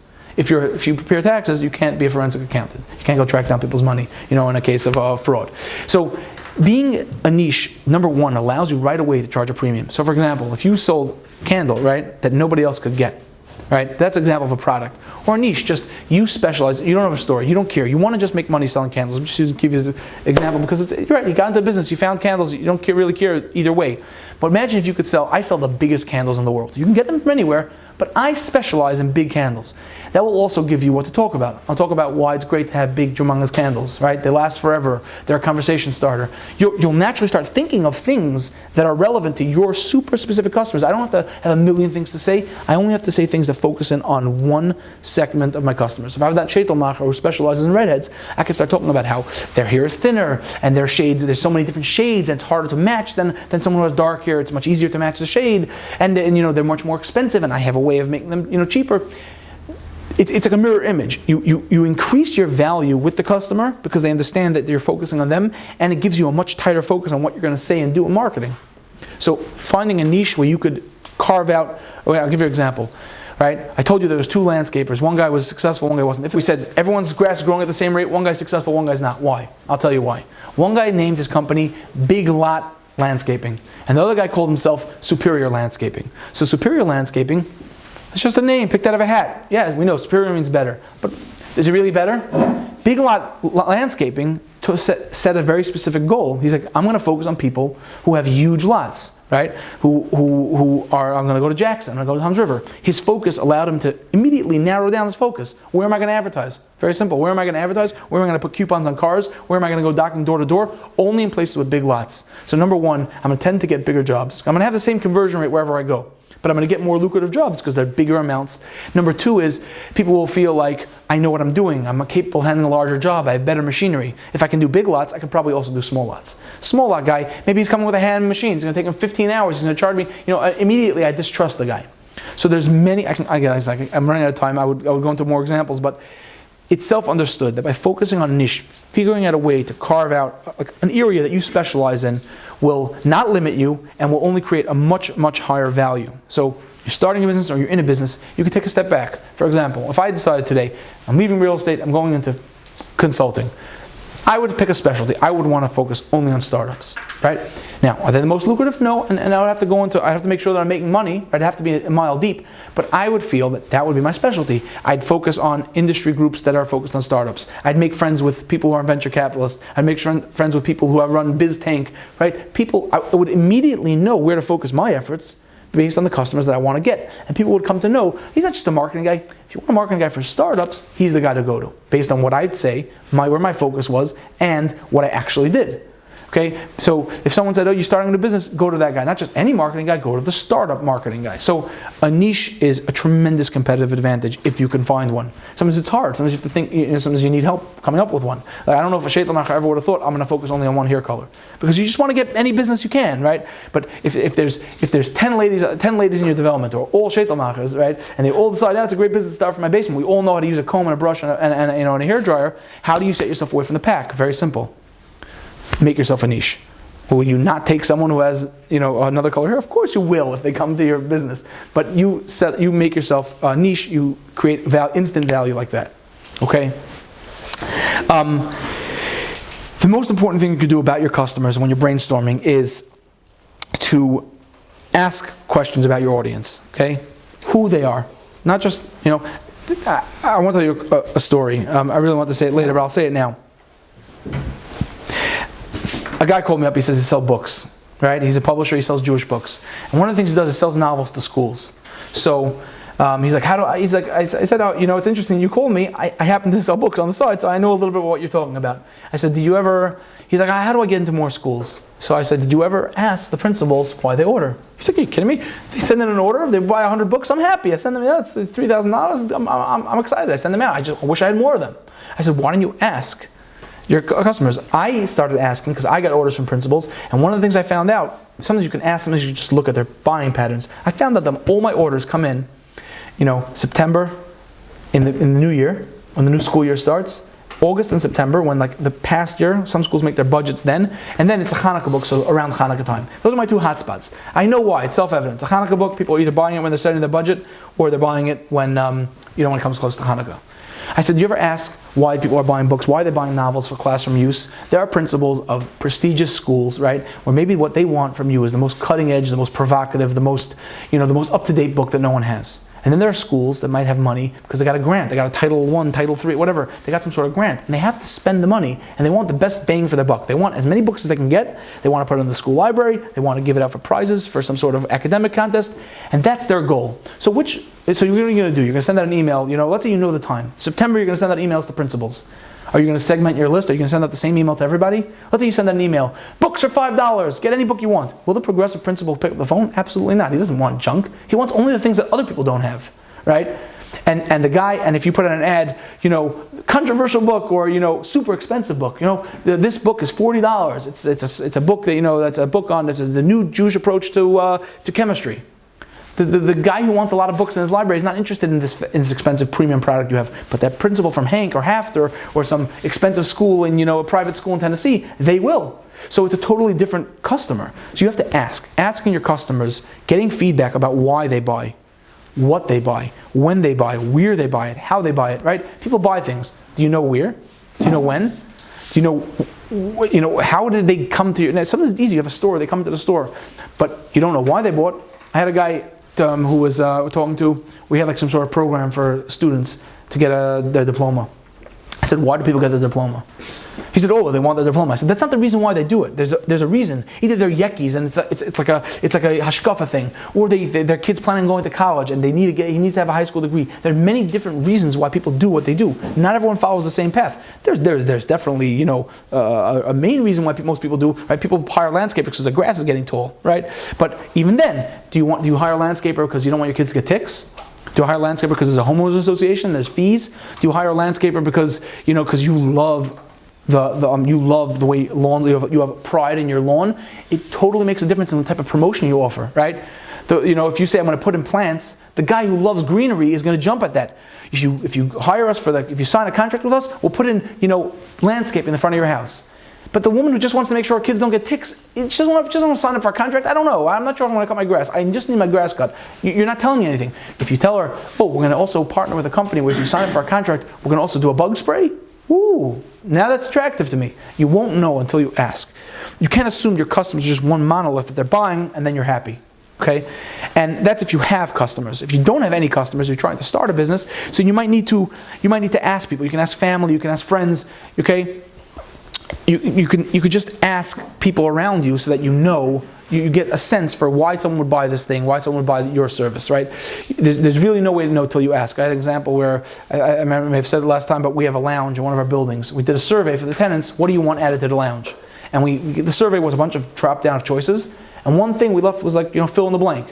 One of the things they filled in was, we said, it has like couches and it has games. We said, which thing do you want? You want us to add a marble chess set? You want more books? Things that we thought they wanted. Without fail, the most popular thing was a vending machine, because the lounge is open the whole day and the cafe closes at 3 o'clock in our building. So people want to go bite to eat at supper. We didn't even predict that's what people wanted. Right? It's something you don't know. You think you know your customer, but you don't know. So asking questions, getting information either by analyzing your existing customer data, your buying patterns, when they buy, what size, the frequency with which they buy, those are super important to know about your customer.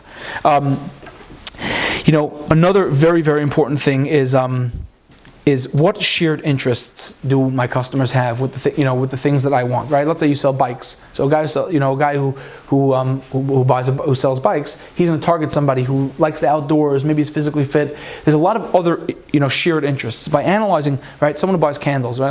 I'm picking on you. What type of customer? Do you know anything about your customer? What type of customer buys candles? Scented candles? Are they male or are they female? Do they own cats or they own dogs? Right? What if you find out that you use a survey, all my customers, do you have a pet? And if so, what type of pet? And 55% of people respond they own cats. Oh, maybe I'll do a cat-shaped candle or a candle that smells like cats. I don't know, right? I'm trying to decide which thing to buy. I'm not going to buy the dog candle. I have two choices. I have so much money to spend. Should I buy dog candles or cat candles? I know my customers like cats. They'll probably buy a cat candle. So finding shared interests is a great way to get into the mind of your customer. I'll tell you a very funny story about how you can sort of imagine. So you don't know anything about your customers. You could sort of I was running this exercise with someone in this room, but like, try to imagine what other things people would like about your service. So I worked for a company for a short time, worked with them. They sold baby goods, and they had a great line of organic, reusable, rewashable diapers. And they made this whole like avatar. We had a whiteboard and we wrote down all the things about this person, and we wrote that they're health conscious and they're a hippie and they probably live in the boondocks and the type of person who cooks on a wood stove and only eats organic and doesn't take vaccines. They had a whole profile for this person. They launched the thing. It sold very well. They analyzed the data. Where do they sell the most diapers? Where do you think? Anyone know? New York. New York. Why? Oh, hippies over there. No. Rich people. Rich people. They sold it in LA, Upper West Side, and like, Washington, D.C. Why? Because those are the areas where people have nannies, live and help, who are going to wash their dirty poo-stained diapers, right? And rural people don't have time to wash poo-stained diapers. So despite their being healthy and health nuts, they buy disposable diapers, okay? So sometimes you could be off base, entirely, but it's very helpful to come up with a persona for the people. So you know sort of what their shared interests are. I'll give you an example. If you sell tzitzis, what else are they interested in? They're interested in Sfarim, right? They're interested in other things that someone who buys tzitzis, it means they're a boy, maybe hats, maybe tefillin, other Judaica, right? If someone buys a sheitel, what are shared interests with someone who buys a sheitel? Jewelry, right? Women's clothing. Those are the three things that would be in line. So you can come up with other ideas and create a persona. Even think about it, a gas station. What does a gas station have? Gas station is a shared interest in a gas station, right? They have bathrooms, right? They have snacks. Those are things that are nothing to do with one another. One's fuel for the car, one's fuel for the body, right?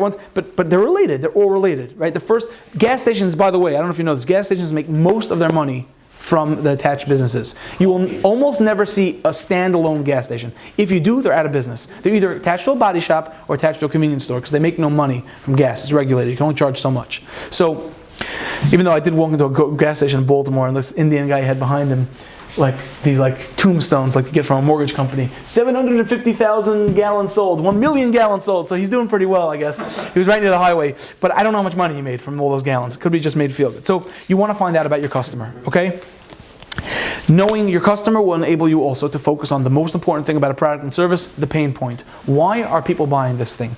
What problem are you solving? And again, I would elaborate more, but I know we're really running out of time. So focusing on your customer, learning about your customer, why they buy, when they buy, what they buy, will enable you to really drill down into the things that are important to them, which will give you ammunition for things to say in your advertising and things to say in your sales pitch. Okay? So if you have an inferior product, right?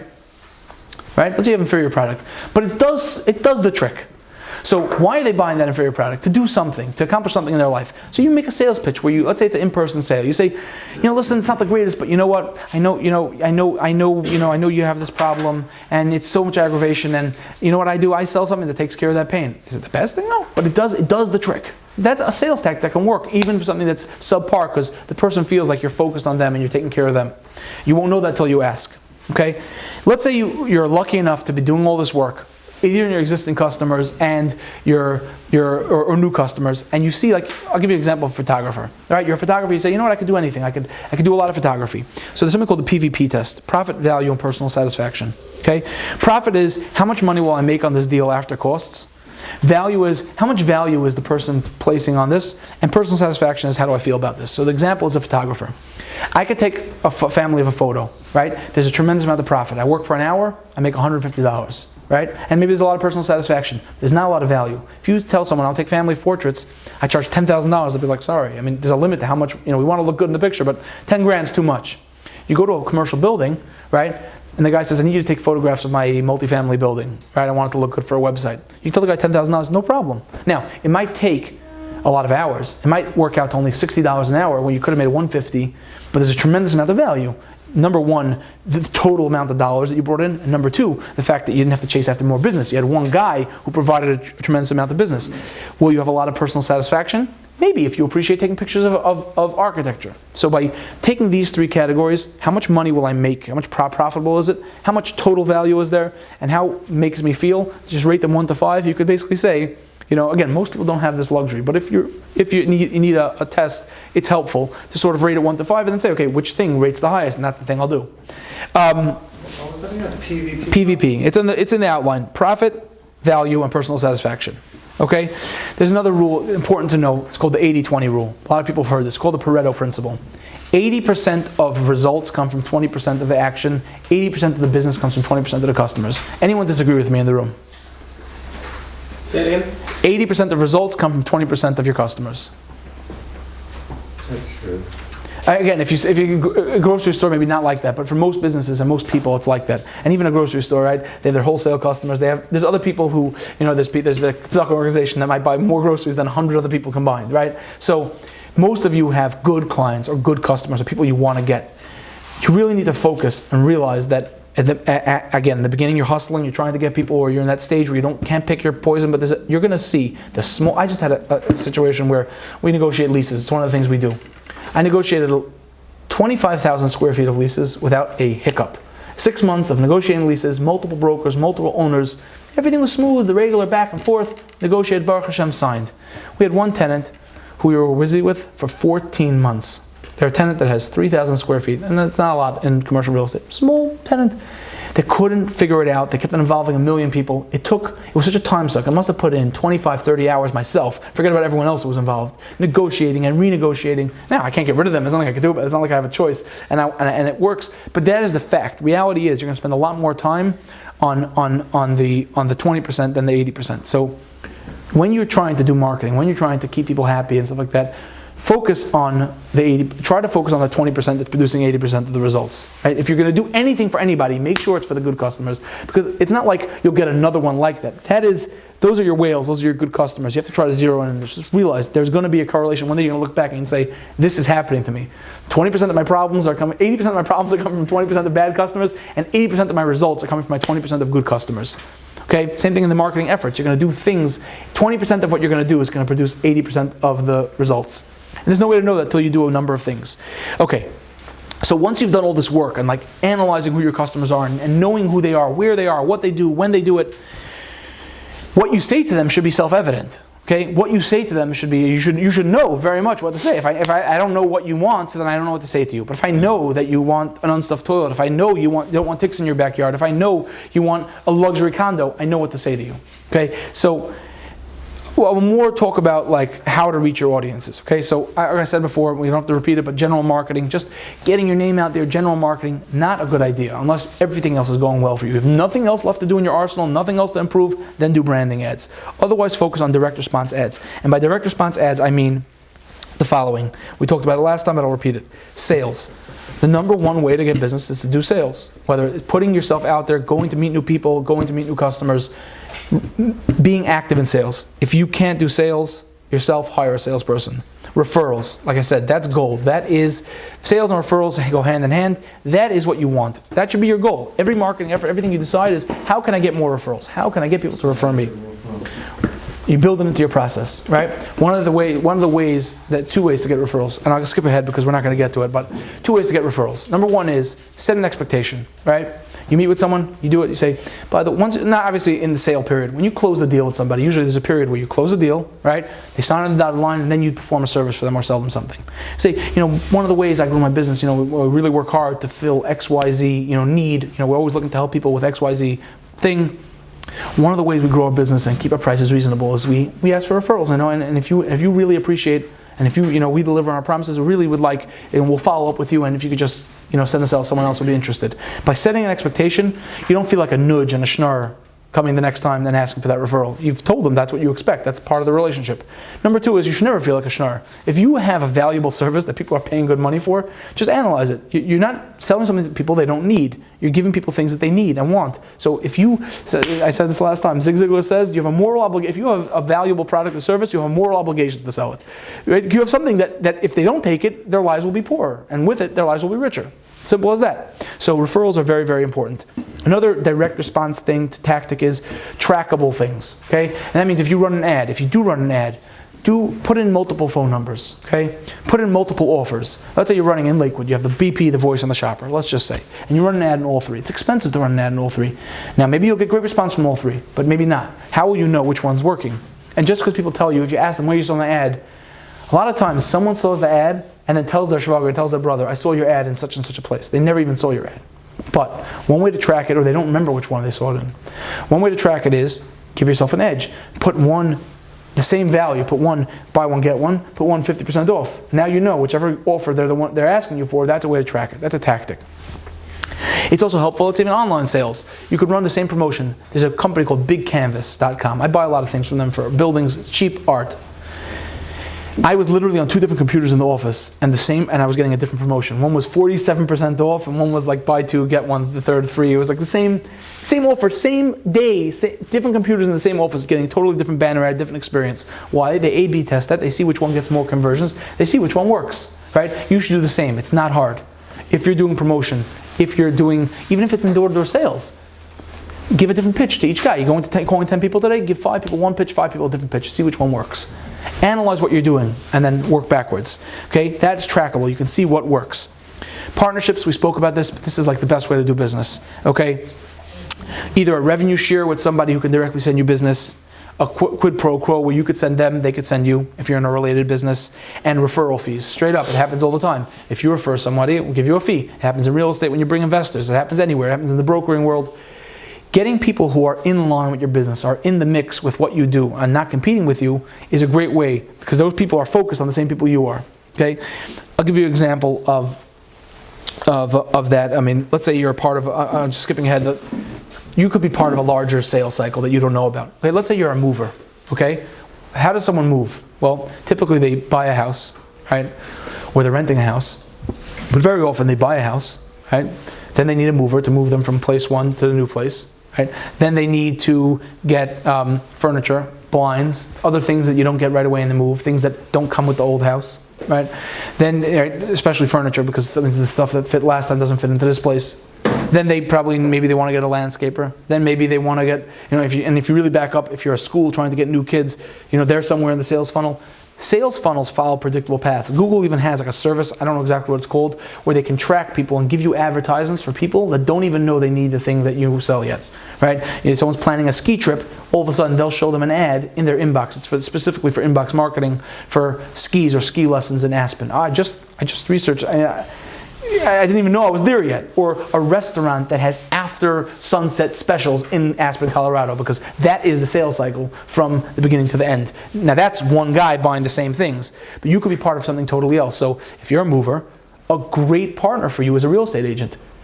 I'll give you 10% referral fee every time you sell a house, every time you close on a house. Give me the person's name, and it's a win-win. The agent says, okay, Mazel Tov, here's the house. By the way, I know you're moving. I have a very reputable mover. I'll send you his number. I'll make an introduction. If they use me, great. If not, I'll give you a coupon code. So everything works out. Win-win. That is an example of being part of a much larger sales cycle that you just have to think about. Where do you fall in the stack? I'll give you an example of an accountant. An accountant, right, a little bit further down, is a financial planner. The accountant meets the guy and says, oh, you made a lot of money this year. You should really put some away. Or he says, you're not making too much money. You should probably go to a financial planner. Financial planner can come from an accountant. Right? The accountant doesn't do financial planning. He just counts money.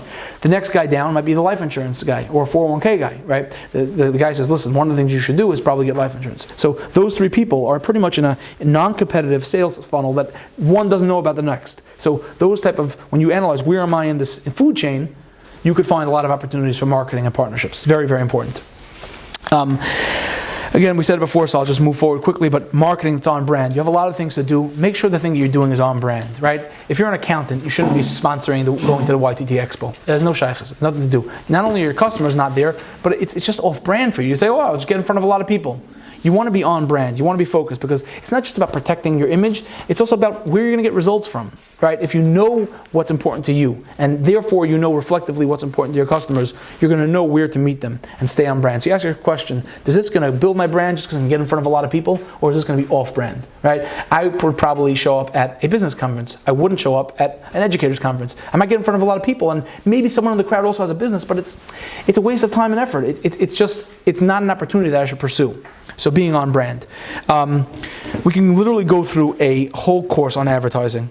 And again, this outline does cover a lot of things, and like I said, you're more than welcome to call me. We can discuss any of these things.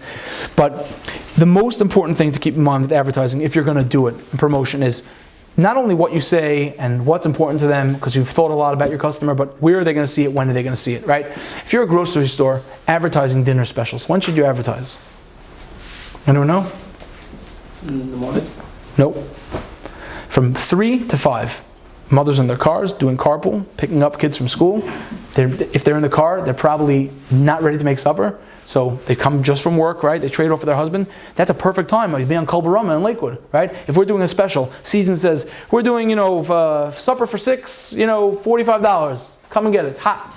Packed in tins already. That's a great time to advertise because it's perfect timing, right? So you have to think about when my customers will hear my ad, when is it relevant, and that is very helpful when you're crafting a marketing strategy. Is not only what and what I say and how I say it, but when they say it. Another thing is a unique selling proposition. Okay, I'm sorry. I want to go back. Having a simple offer. Marketing should be simple. If I am pitching something, make sure you pitch one thing. Okay, I saw an ad. It's my pet peeve. A guy posts every single week a banner, poster in my shul. He does 3 things: staining, power washing, and painting.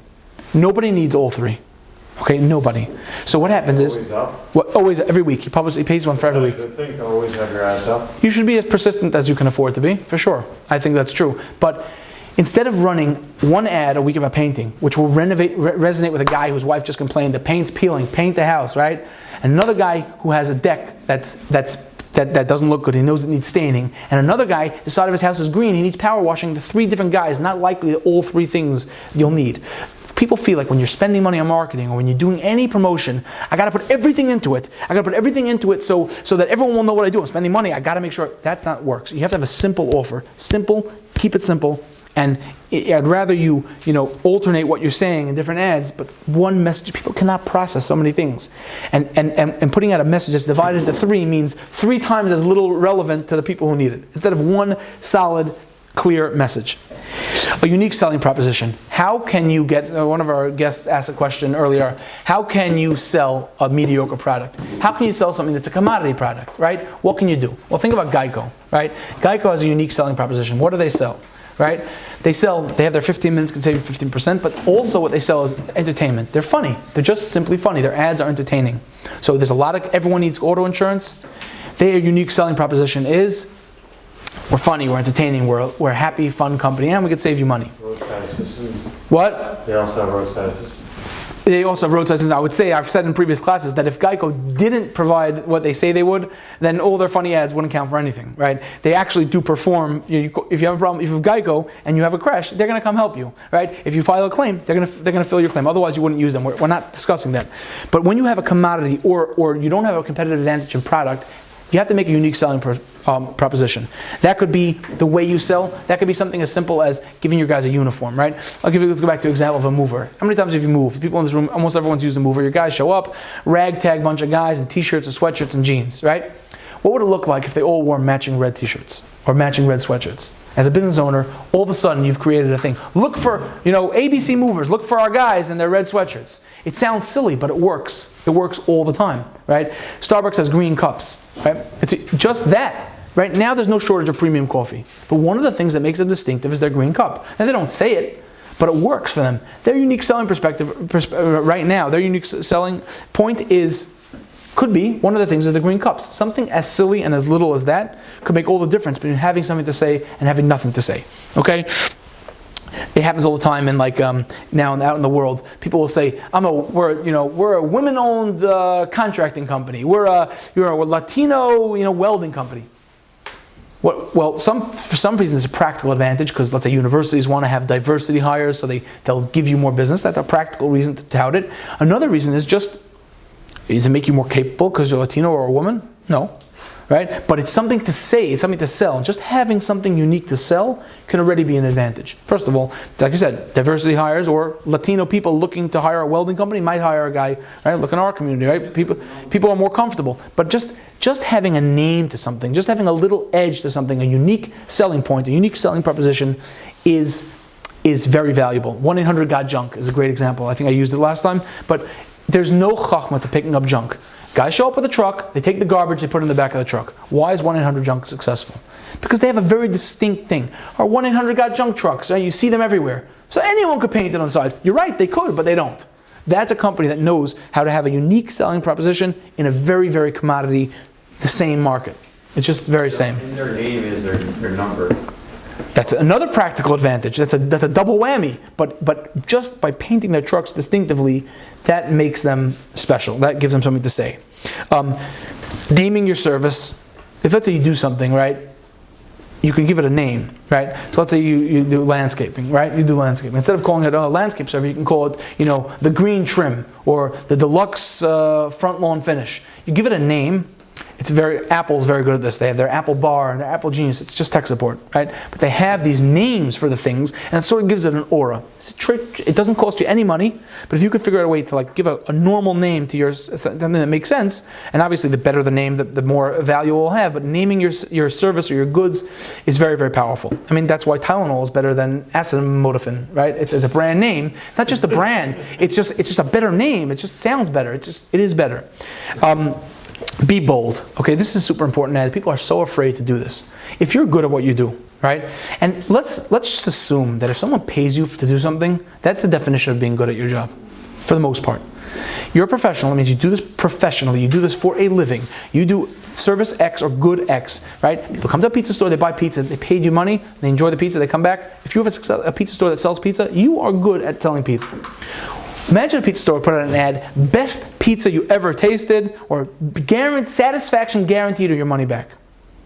Now, you'd have a few cranks, maybe, who would take you up on thing, but for the most part, people would be like, yeah, that was good pizza, right? Especially if you're confident, right? And again, let's not do it with food, it's easy to take advantage of. Let's say you're an exterminator. By definition, your job is to get rid of all the pests. So when you leave, you didn't do your job and your guy sells dead donkeys, right, raffles, or you're a guy who delivers. So your job is to get rid of the pests. What do you lose by saying 100% guarantee that the pests won't come back? If the pests come back and it's on you, you had to come back anyways. Otherwise, you lose that customer. But by being bold and saying, I guarantee you'll be happy, or your money back, unlimited visits till it's done, right? You've made yourself so much more credible, so much more easier for that people to make a decision. They have no risk, right? Because you're offering that guarantee or that unlimited. If you're not going to do the thing, you're anyways going to be in trouble. So you have nothing to lose by offering a satisfaction guarantee or whatever works for your particular business. Very good. Double down on what you have to say. I sent out a flyer on WhatsApp tonight. I called it Become a Millionaire by Marketing. You're going to become a millionaire? It's up to you. Right? But I'm 100% confident that if people take what I have to say, instead of wasting money and making informed decisions, I can't make you do the right thing, but if you know the right thing, I know if you do the right things, you will become a millionaire. You will increase your business, God willing, until you're a millionaire. It's hyperbole. It definitely makes people excited, but you should use that in your own business as much as you can. I'm going to skip a few things. Let's talk about design. Okay? When it comes to an ad design, you don't need the best graphic designer in the world. It's not a barrier. It shouldn't be something that holds you back. But pictures speak 1,000 words. The better design something is, the better off it will be, the better message it will convey. Better design doesn't mean prettier. Better design doesn't mean more attractive. Better design means it conveys the idea the best way possible. Okay? Very often graphic designers get so caught up with designing something that they forget about making it work for somebody. For example, this poster that I described with the 3 services, this woman who designed it, or man who designed it, I just assume there's a woman, did a great job. It's very visually appealing, but it's a silly ad. This graphic designer was a golem. The business owner told them what to do, and they just did it. So you have to try to make sure that your design works for you.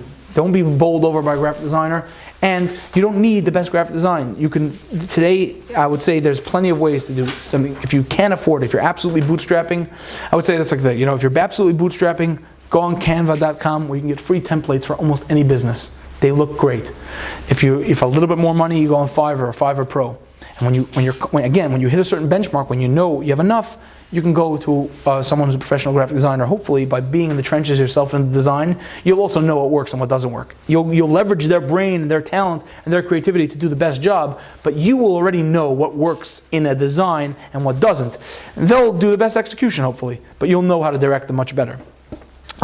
If you need photography, if you're taking photos of your work or presenting photos, don't take a point and shoot picture, right? And if you're using a smartphone, try to use portrait mode. Try to be a little bit savvy with how you take pictures. Look at YouTube for 5 minutes on how to light something. I wanted to do something. I didn't have a photographer. I had to take a picture of a product of a baseball cap. I went on YouTube in 2 minutes. I figured out. You tie something to a cell phone camera, turn on the flash, and go to a certain way. It looked amazing. No one would have been able to tell. Obviously, you need professionals sometimes, but there's a lot of things that are in your grasp to do that will make it so much better than the competition.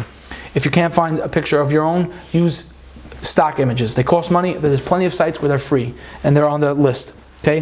One thing that every ad must have is a call to action. A call to action is the only thing an ad should do. Okay? Now, an ad doesn't always have to be a call to action to buy. It can be a call to action to find out more information. It can be a call to action to fill out a form or register. But there should be, don't run an ad that's creative. It doesn't ask people to do anything, because then they won't do anything.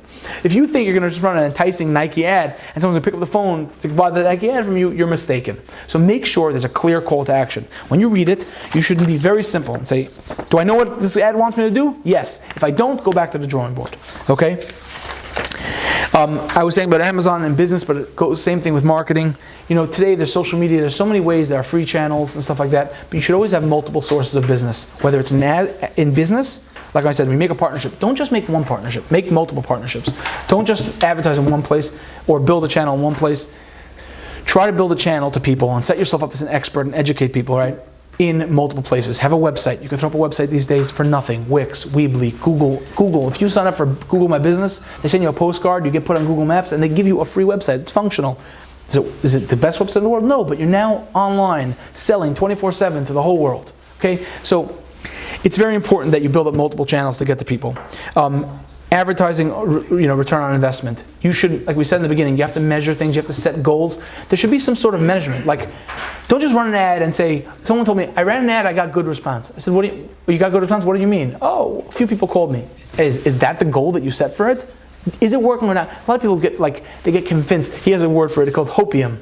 Right? It's like a drug. You get a few phone calls, you get a few leads, and you think, oh, the ad's working, I'll do it again next week. But that doesn't work, right? And you're wasting your money and your time and your resources. You need to track things that should make sense to you. If they don't make sense to you, you stop doing them and you do something else. You have to keep on iterating and finding a new thing to do, because there's so many things to do. But if you don't measure them, you'll never really know. You have a gut feeling, but you never really know. I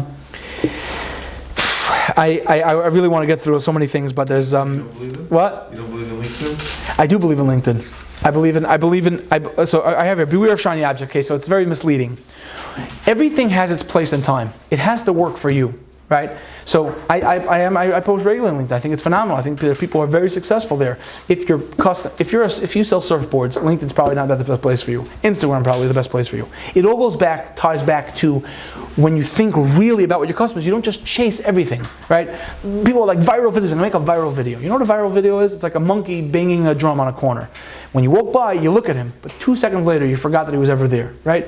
So a lot of these like shiny objects, people get like so far focused. If you don't do this, then you're not going to be successful. You're not going to market. You should already know at this point what has a high likelihood of success, because instead of working backwards about what am I going to market, you've thought about your customer, you thought about your business, and then you go approach marketing. If you go backwards, you're always going to be chasing after the thing that seems like it's popular right now. You must have a CRM. You must have a way to track your customers and track your leads. That could be as simple as a spreadsheet. It could be as complicated as Salesforce. Anything in between. If someone calls you and says, "Hi, you want to cut my grass? Yeah, can I get a price? Oh, it's $35. You know what? Hang up." Get their number, get their email, get their name, get their address. Take some basic information. Either they will or they won't. But there are people who are interested in what you have to sell. Even if they're just price checking you. You put them on your list. Now you could include them in your next email. Yeah. There's an app called Trello. Very big fan of Trello. It's not good for customer management. It's good for project management. I don't find it's unless you're a very slow, very big project, labor-intensive, low volume. Yeah, if you're dealing with 15 customers a year, then Trello is great for you. If you're dealing with 150 customers a year, Trello is not for you. That's what I found. And I use Trello every day for marketing, for design projects. There's less annoying CRM, there's Sugar CRM, there's Zoho. There are so many that are either $10 a month or free. And then there's obviously complicated ones, whatever your business needs. But if you don't, what they say in business school, what gets measured gets managed. If you're not measuring things, then you're not taking care of it. You're not on top of it. It's just a fact. A fact. One of the ways I stay effective is every day, besides all my other ways, email and Trello, I have a legal pad that sits on my desk. And every day I write down 5 or 6 high-level things I want to accomplish. And then when I've done them, I cross them off. I pick a check when I've done something. When it gets done, I cross it off. If I left a voicemail, it gets a check. When I speak to the guy, it gets crossed off. It's as simple as that. Now I could say, did I have a good day? Did I not have a good day? It's in front of me, black and white. If I didn't have a good day, I say, what went wrong? How did I get distracted? What did I get sidetracked with? Why did I end up talking to that guy about this project that's in 3 months from now? I have stuff that needs to be done next week. right?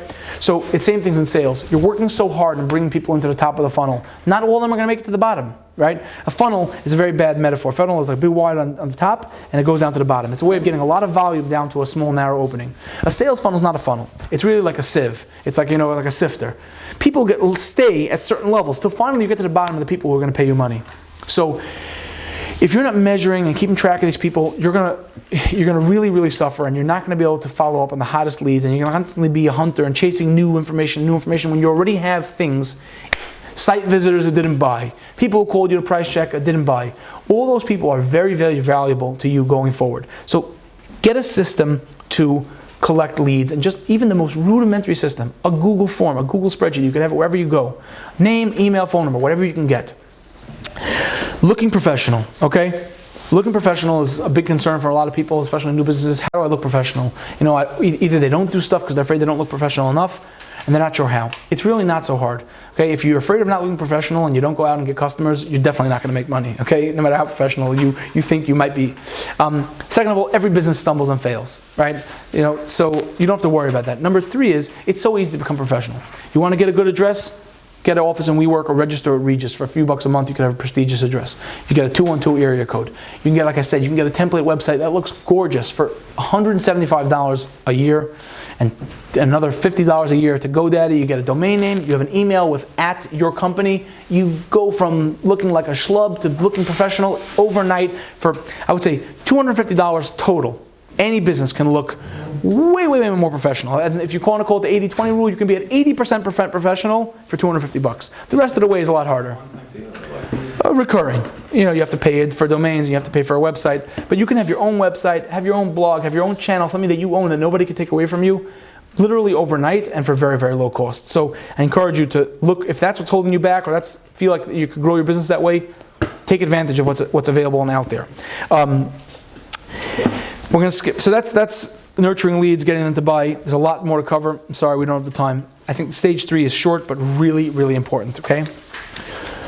Once you've developed, so we said 3 stages, knowing your customers, thinking about them, then knowing what to say to them and where to talk to them, and their motivations. Now, that's a big group of people that will buy from you, but not all of them buy. So we talked about nurturing them along, being persistent, right? They say that some sales people have to approach someone 7 or 8 times before you buy. Not everyone, right? We don't all buy the things we want to buy when we're supposed to buy them, right? Even groceries. You're supposed to buy groceries on Tuesday and on Wednesday, and you're going to need them for Shabbos, but you don't end up going until Thursday night. Why? Because that's the way we are. That's the way it is with everything. Groceries has a very short sales cycle. It's 1 week. A car, very long sales cycle. A house, even longer. So you have to be patient enough within your own business to know the sales cycle, but at the same time you need to be persistent and keep on going after people. Okay, but once you get someone, right? How can you get that gold? How can you get referrals? You have to give people a world-class experience. Okay, so of all the marketing things you could do, one of the most valuable things you could do is sit down with a friend or a neighbor and simulate these 6 interactions. Somebody calls looking for information, calls or emails. Somebody buys something from you. Something sells something, returns something from you. Someone calls to complain. Someone calls to compliment, or something else. People call your business and are off track. How would you handle it, right? I had a personal experience when I first started publishing books. I paid extra money to get it published real expensive in America. Printed not in Israel or China. I had it printed in America. It was like a 1,100 page book. Someone called me up after it was on the market for about 2 years. Your book ripped, the binding ripped. And I got really angry at her. I said, what are you talking about? No, none of my books are. I never got a complaint. And I basically hung up on her. And afterwards I realized I was such a fool. The books cost me, what do they cost me? Cost price $5. I could have just said, oh, you're right, I feel terrible. It hasn't happened before, but I'm going to make it right. We'll send you a new book, which is what I did, but a week too late.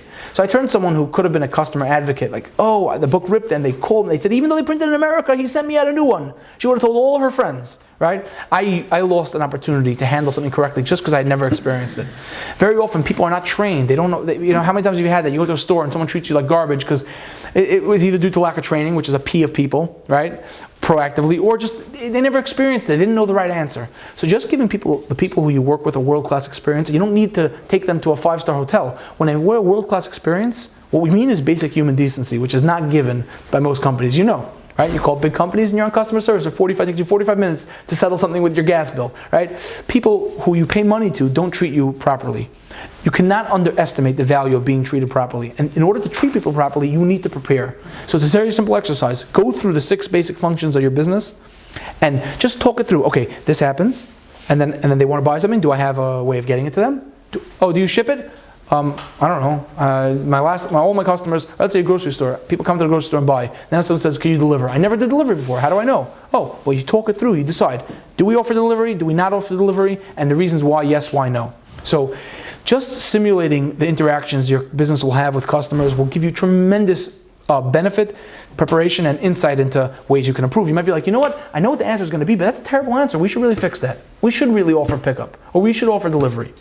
I would say one more thing you can really effective is microcopy. It's like, whether it's on your website, in your email, in your confirmation email, you can make a big deal and make people really appreciate it. And you buy something, you get an email, your thing has shipped, right?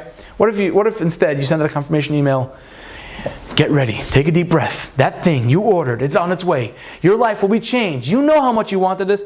And you do some creative, funny way of sending a confirmation email. It's the same confirmation email. It's automatically generated, but it gives the guy a little smile, right? That guy's more likely to refer you to the next person and appreciate you, and that adds value. Or the next time someone buys, and it's a 50-cent difference, I'd rather buy from the guy who made me laugh the last time. It might be unconscious, but that's what the decision is going to happen. So, I already talked about solicitor referrals because I knew how important it was. One last thing is raise prices, okay? You should always raise prices, whether it's grandfathering people in, whether it's having annual raises built into your prices. Your costs go up every year. In real estate, we have an uptick, not just in rents, but in something called the CAM, like the common area charges. We have to raise it every year. It's part of the thing. Our costs go up, so it's built into their leases that they're going to pay a higher rate. If you have 1% of the building, you're going to pay 1% of whatever it went up. It was $2 last year, and it goes up to $1, and there's 100 people in the building, you're going to pay 1 cent because that's your rate, because I have to protect myself. Your costs every day around you are going up. Your gas, your mortgage, the groceries, everything goes up. You need to have built-in price so that you don't have to raise your prices on people. It should be built in as much as you can. And I guess thank you. I really appreciate everyone for coming. I hope you gained a lot. I would say one last thing is that everyone here has sat through 2 hours and 20 minutes of me talking and telling you things. I hope they were valuable. But one thing I would tell you is that if you're trying, either you're an entrepreneur, you own your own business, or you're working for somebody, but you're trying to either start your own business or you're trying to be what they call an intrapreneur. You're trying to change things from the inside, right? The people who are doing things and providing things to other people are at the top of the pyramid. 90% of people consume. Only 10% of people produce, and if that. So you should count yourself lucky. You are one of the producers. You're trying to produce something. You're trying to give something over to somebody. There's going to be pitfalls. You're going to stumble and fall. Things are going to happen bad. But if you stay focused, and it gives you a million things to think about, I think. And between last part and this part, you don't have to do everything at once in order to be successful. Incremental improvements will lead to tremendous results. You can fix one thing, you can change one thing at a time. If you could focus on one thing that I said, one tiny thing, and implement that, you'll see tremendous results, because likely the thing that resonated the most with you is probably the thing that you need to fix the most. So really congratulate you all for working hard and hustling and coming to the class. And like I said, I'm going to send a follow-up survey if you'd be kind enough to fill it out so I can improve the class for the future. You can book slots with me. It's available on my website. It's on the front page of the outline, and I'm not hard to find. I look forward to speaking with all of you. If I could help you further, have a great night.